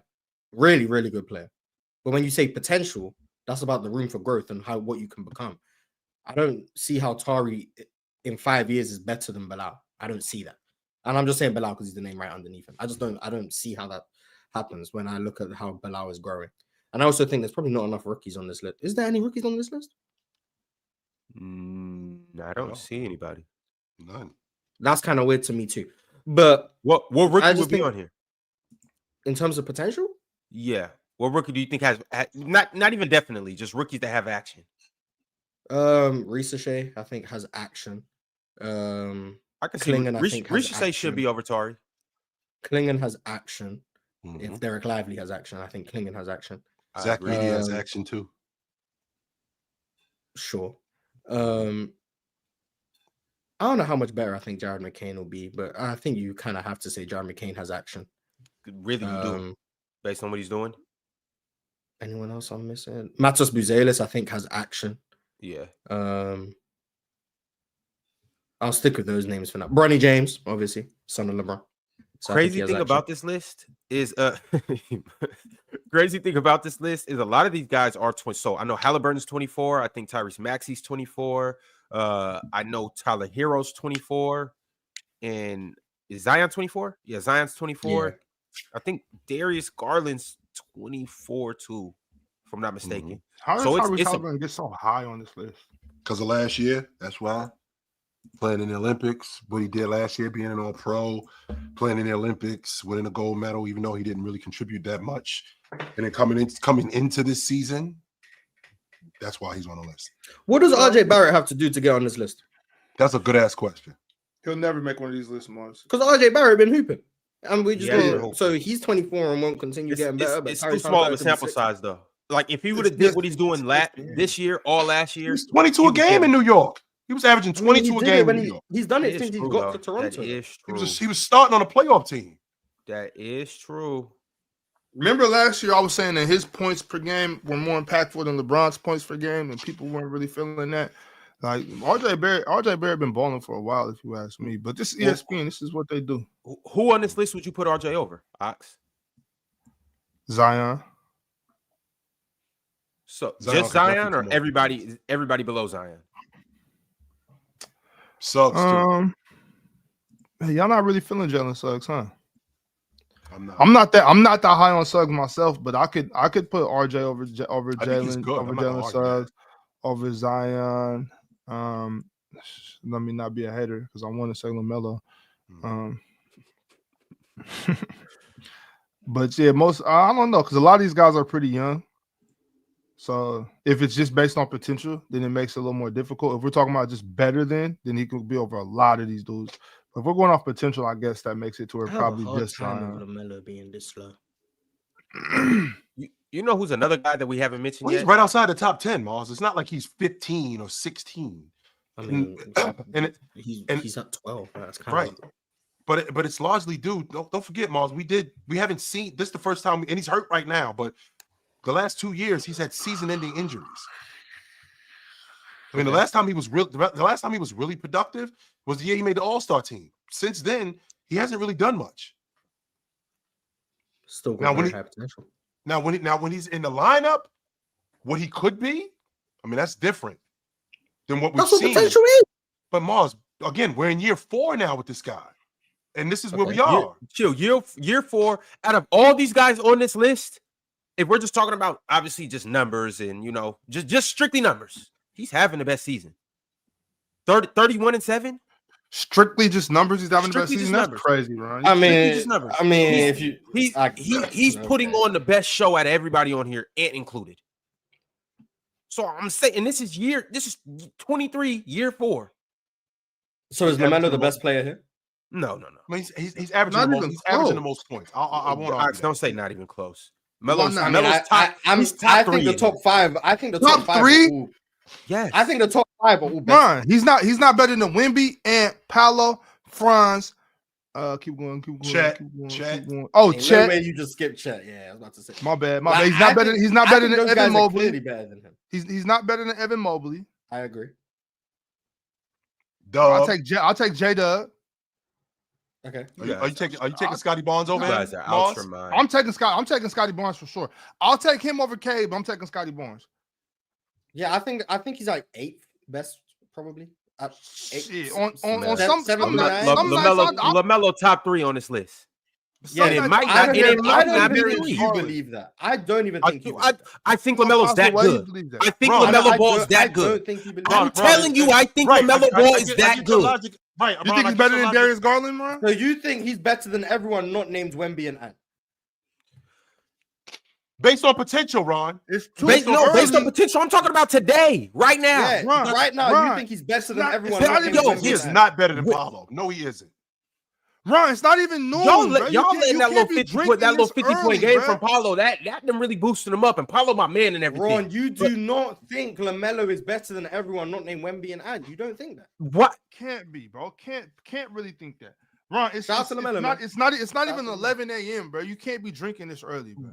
Bro, LaMelo Ball, the only one that I'm willing to argue is Paulo. And I'll listen to Chet, but I don't got Chet yet. I just What about don't got him. Franz? I don't got him. No. Ron, you need to Ron, get a job. no. for ESPN, I bro. think you need to work for ESPN. No. I think potential wise, Y'all really think I Franz agree is with better that. than LaMelo? I Off do. this 9-game stretch? I think France is better than Paolo. So I don't know what to tell you. Off this 3 years, I would guys- listen you to guys LaMelo versus tripping. Paolo before I You listen to guys LaMelo versus tripping. Franz. So, I mean, I guess. Tripping. What For Ron me, trying to tell us the is top Ron 3 trying on to this list is solidified. For me, Wemby, Ant, and Chet are clearly the top 3 players here. I'm not listening to LaMelo over them. I'm just not. But potential wise, I think LaMelo should be higher. Right now, I think saying he's the 3rd best player here already, I just don't agree with. I just don't. to say that Paulo again, to say that like you'll have the conversation with Paulo and your stance, Ron, is the fact that he a bucket getter. I can appreciate the 50 that he put on Milwaukee. How come you ain't talking about the 50 that Paulo had this season in 13? How come you ain't bring that up Hold on, what? before he went out the lineup? That's the He 50 was. that He I'm was. talking He about. was. He was. That's what I was Yeah, talking about. I said he was Paulo. saying Paolo's 50 tricked us. Oh, I thought you. No, I'm I not thought saying you, it I tricked you. I'm just saying all of a sudden, because I was high on Paulo before thought the 50. 50 did not trick me. No, it did not. Well, a No. lot of other people, he scored 50. All of a sudden, oh my God, Paulo's here. Let's do Ron, this. you Let's finna- do this. You finna get ran up out of Seattle, bro. Talking like I'm this not about finna get. Paolo. Paulo is the truth, and on this list, well, we'll talk about. Well, no, on this list in terms of potential, I keep going back and forth between Chet and Paulo, but he would fall no lower than 3 for me on this list in terms of just Paulo? potential. Or Yes. LaMelo. No, Paulo, but in terms of Paolo has who's, more potential than LaMelo, but LaMelo is better right now. yeah. I think you got that backwards. But I do too. I think LaMelo has more potential, but I think Paolo's better. Hey, real quick, is Torrey think is he about to get suspended? Yeah, I For think what? so. What do you do? Because he ran into the crowds after they said something. So he better stop trying. All right. Hey man, y'all better stop Also, playing with y'all better No stop Jabari playing with Smith on this Garfield High list. School. Just saying. No Jabari Smith on this list. Shit. Just saying. Also, no Shaden Sharp on this list. But Yeah, that is kind of. He'll be there next year though. there was no Blazers on the list, right? Not No. Donovan Klingon was Kling, there. no, Kling. Oh yeah, because no rookies running. Klingon Huh? ain't, no, yeah, that's disgraceful. Shaden Sharp and Klingon, and I think Scoot should probably be on it. Well, So- maybe there's just a lot of really high potential. young To guys. take I'm not gonna say a potential Shaden Sharp. list and not have any of the rookies is kind of confusing. That's why I don't get it. It doesn't make sense to me. Yo, Amen before, Thompson is better. before we move into the super chats, I want you guys to know tomorrow we will be constructing our very own 25 under 25 list. So there are guys that aren't on this list that may end up on this list, but we are going to get it right tomorrow, 100%. I know Pen's going to be here tomorrow, and I know Swipe is going to be here tomorrow. Based on potential, or who's the best right now? I think that's a big based on potential, 100% based on potential. Also, too, the way that I'm looking at it is who would you draft to your team? You can put Wemby at number 1 now, so we can say yeah. That's we need to just start working on number 2. But the way I'm looking at it and the way I'm basing it on is who would I draft to my team? Let's just say my team is and I'm not doing it based on who fits my roster best, who I believe will come and be the best franchise player on my team. Can I take Cooper Fleck? No, you can't, Mars. Sorry. Why not? We know you're gonna be in the league. And no, you can't, Mars.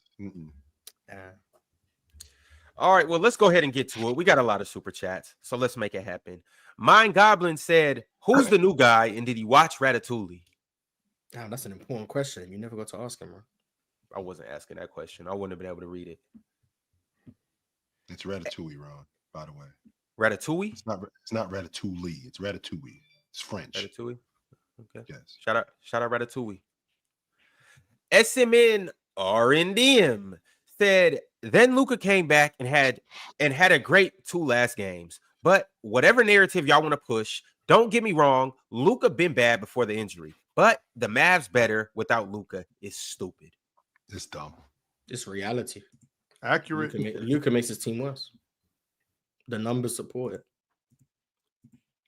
SMN RNDM said, I don't want Jimmy at the Mavs. I'm happy with this current team. I'm happy with the current team. I'm happy with our depth. I'm happy our GM makes me believe in Magic, in Magic, the way he built this team. I think it will cost us too much to make the Heat happy. That may be true. It may be true.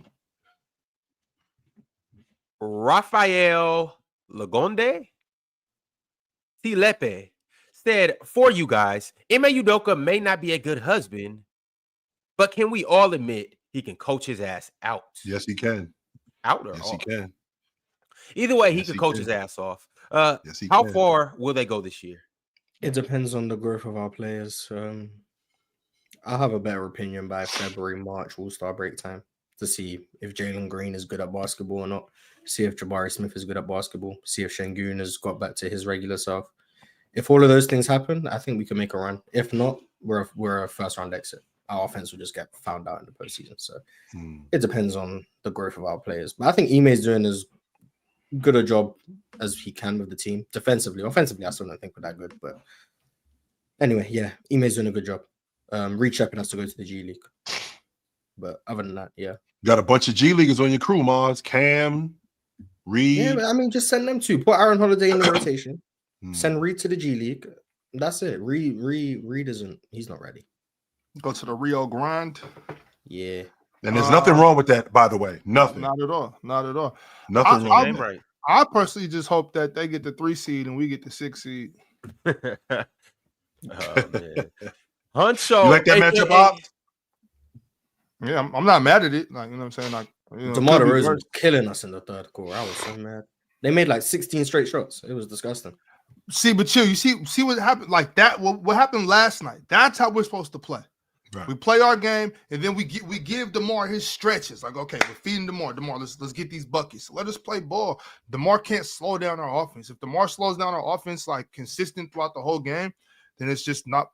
That's against the reason why we should have got it. I mean, like crazy. Huncho said, ironic. Chill has said for 3 straight years, the 49ers winning the Super Bowl. 49ers glory days as far back as the Cowboys.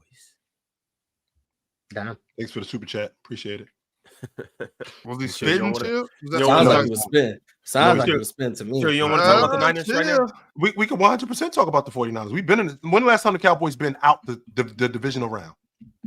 That's number one. Number two. Chill, when was the last time? I was 4 last time y'all won a Super Bowl. Chill. Okay. Yeah, he said glory days. He ain't saying mediocre days. He said glory days. I'm glad you brought that up, Ox. So the last time we won a Super Bowl was 1995. No doubt about that. Sure. Yeah. However, the last time the Cowboys been to the NFC Championship game, I was a senior in college.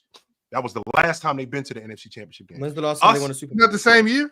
Yes, in 1996. When's the last time they won the Super Bowl? 1996. That was the same year, Mars. 1996. That was the same year. So they won the Super Bowl more recently than you. Yeah, right. But chill. You just debated like Mars right there. When Mars, Mars leaves something out. We made the playoffs, but hey, they won it more recently than us. Okay, participation trophies. You got the worse than them. So we're worse because we're worse because we've been to the Super Bowl. We've been to the Super Bowl 4 times in the last 10 years. I lost. But we've been there. The Cowboys have been. So now we just play this winning culture. Matter of fact, I'm out of here. I'm gone. I'll see you. Winning culture. Oh man.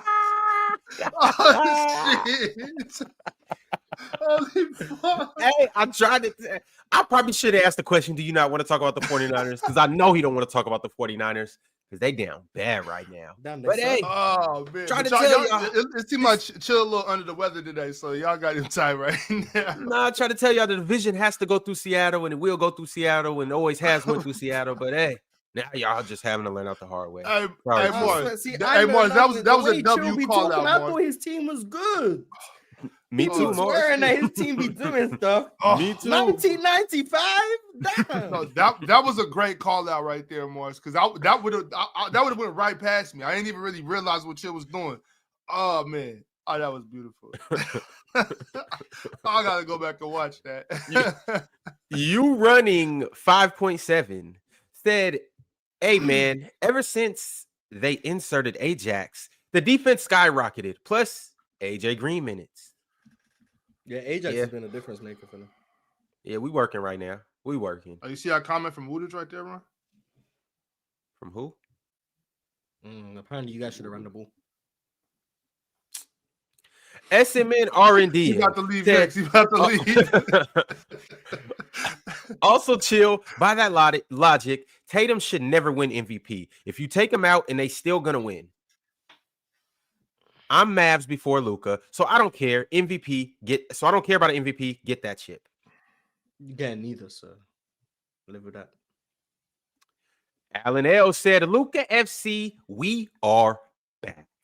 Hope Tatum had fun being better for 15 games because that shit is over. Relax, Alan. Luka FC is not back. I seen the first quarter of that game. I'm not gonna say what I seen, but anyone in the Telegram group chat seen what I seen. So that's all I'm gonna say. This has got to be really hard for Alan to be such a diehard Celtics fan, but love Luka more than the Celtics. It's weird. Like, it's a weird dynamic with he wants Luka to average a 40-point triple-double against the Celtics in the finals. Jason Tatum to average like 6, but Boston to still win. That's impossible, bro. That's his goal. He's at war with himself. Eliza Schaefer said, the team is 7th in defense the last 10 games. Watch before you comment. Giannis has been amazing defensively this season, and Brooke isn't roaming. Laughing my ass off. So she just cooked Matty? Tough. Just Rome sent through a member's chat. He said, if AD wasn't on the team, we would rank last. We would be ranked last. I'm pretty sure you're ranked 26th. So, I mean... I guess. Esco said, drug test Ox about OG. No delusion, but Knicks are better than a lot of teams. Wow, hurt. Unc, we was just saying Magic was rolling. Got to be consistent. He called me Unc? I don't think so. That's crazy. It might be towards Chill, but I mean, that's you crazy. are. That's the only thing I've seen in that whole super chat. I don't care about the drug test. SM and R&DM ran off a bunch of super chats. So I'm going to read them in chronological order so we can piece them together. He said, for me, low-key, the Mavs link is PJ. He should make all defensive this year. Mavs a team of dogs. OG, Najee, PJ, Gaff, and D Lively. Man, this team tough. And then he said, then we have Dinwiddie and Hardy low in the rotation that can change games. If this team clicks, I think we can go all the way. Also, Rockets robbed. I'm not going to say it was robbed. I think we played badly, but I do think the refs were egregious last night. But I don't think we lost because of the refs. Masinko said, Arch is not Bam. He and all 50 accounts are Jonte Porter. I'm on to you. Shout out Jamario Moon, Johan Petro, and John Brockman. John Brockman. John Brockman shout out is crazy. The best big that ever come out of Seattle. Yeah, I said it. John. Oh, Brockman. he's from Seattle. Yeah. We drafted him. UW legend. Oh God, those were dark times, Mars. Dark times. Jay sent through a super chat. He said, what changes need to be made in Golden State? Injuries are piling up with Steph and Dre. Also, they're not executing in crunch time. They should probably trade Steph for like a proven champion, like Fred VanVleet, probably. But in reality, they're cooked. Steph it really was just Steph not making jumpers last night. If Steph would have made Steph one post shot Thanksgiving, last night, that's what happens. Damn, Aisha. Every year, just look at Steph's numbers post Thanksgiving. Stink. Rock Out Deuce said, do y'all like Ja being an elite scoring role or the playmaking role he has been playing all year? I like Ja playing basketball. Right, it don't really matter. If he needs to score, he'll score. If he needs to get people involved, he'll get people involved. If he needs to do both, he'll do both. Ja on the court equals Memphis in a better spot. Masinko said Cam had one good year in Phoenix. Otherwise, he's just Westbrook's backup dancer. As the president of the Lefties Club, you can have him for a bucket of Federala Crispy. What? I remember when Cam Payne was like the worst player in the NBA. No idea. But Cam Payne was so bad. Like when he was in Chicago and stuff. They were bad days. Though being Russell Westbrook's backup dancer is probably not a bad deal. His rookie year, that's all he was doing, just dancing with Russ pregame. I swear that's all he did. That's what I'm saying. It's not a bad gig, yo. Like, you know what I mean? That's shout out to him. But like I said, though, when he's good, he's really good, though.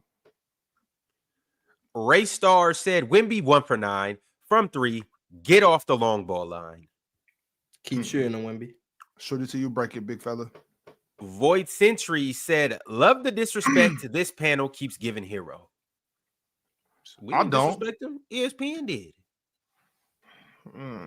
I love Tyler Hero. Shout out to Tyler Hero. He playing better this season than I thought he would. Shout out to G-Eazy. Rod said, where the F is Kobe White?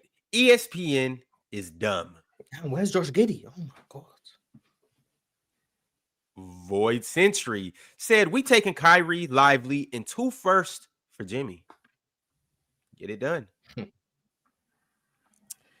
SMN RNDM said, where does the Mavs rank in terms of team depth?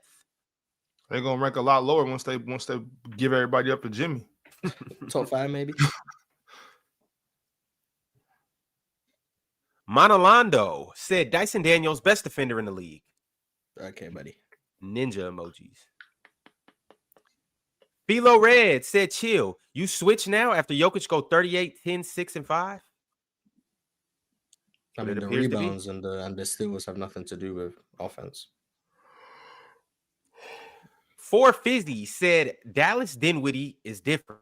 Off season, we told you. They did say that. I forgot they had Dinwiddie. I don't know how. We just seen the game last night. Y8MS said, blood. Jamal Murray don't care. He got his money. I wouldn't care either. I got my money. Keep going, blood. Where's the integrity? SMN RNDM said, Mars, do you believe me now that the refs are dog shit? I think they just weren't good last night. I'm not gonna start hating on the refs all over the place. I just think in last night's game, I think they just made some bad decisions. It happens. They're human. Before we get up out of here, you guys make sure to download PrizePicks where you can play $5 to get 50 instantly. Make sure you download the app and you can simply choose the players that you want. And it's very simple. You pick a player, you pick more or less, you win real money, and you get instant payouts. It's very simple. PrizePicks makes it easy to get real money on the action of sports and the players that you love. Pick more or less with 2 or more players in any sport and win up to 200 times your entry fee. It's that simple. Craft your winning lineup, cash out fast, and join a community that's winning every day. Turn your sports knowledge into cash every day with PrizePicks. I keep telling y'all, run your game with PrizePicks, control your game with PrizePicks, and win your games with PrizePicks. Couple more super chats and we're going to get up out of here, y'all. L9 said, we own OKC. Haven't beaten us since April. OG team. Okay, Ox, this your burner? OG said, why Chill and Shaq always hating on the Knicks? The haters, man. Gotta be haters. To hate on the Knicks, you gotta be a hater if you're hating on the Knicks. Facts. Runs in the family, man. Mo sent through his daily super chat, glazing, saying Harden is playing defense this year. Dub GOAT. He played defense every year. Marcus FRM 626 said, so who said Cat was soft? Oh, now nobody. All right. Rafael Lagone. T. Lepe said, I agree. For every 3 girls you ask out, 1 is a yes. I'm more like 2.3, but we don't need to really get into it. Breezy said, Kings bad season? ? Maybe Fox for Murray trade. Dejounte or Next. Jamal? Even one is bad. Hans Ding said, no one on the Nuggets passed back to Jokic after PNR. Oh, is he getting open? Is he moving? Like, what you mean? They're supposed to just get the ball and get right back to him? I think they do pass it back to him. So I don't do even agree too. with that. Yeah, I don't even agree with that. Rock Out Deuce said, build a trade around Smart for Ingram. No, I don't want to. Smart? Marcus Smart? Marcus. Yeah. Why? That would be dope for Memphis, though. That would be crazy for Memphis, but come on, man. Just come on. Cultured Sonder said the Suns have been looking good without Nurk. No, the problem is people expect Nurkic to be Kevin Durant. That's the problem. All right, y'all. We're going to get up out of here. We will be back tomorrow to select our top 25 players under 25. I'm extremely excited for this episode tomorrow because not only are we going to get down to the bottom of some things, but something tells me tomorrow is going to be a very intense episode. Ron, do we got to do it based on potential? Or we just do it based on who's the best players under 25? I mean, one is more concrete. It's easier to argue who's the best right now. Potential is going to be a lot more subjective. But yeah, I'm here for whatever gets me Amen Thompson in the top 5. So, well, he's not getting in there either way. Merry Christmas. We'll see you guys tomorrow. Can't tell the truth now.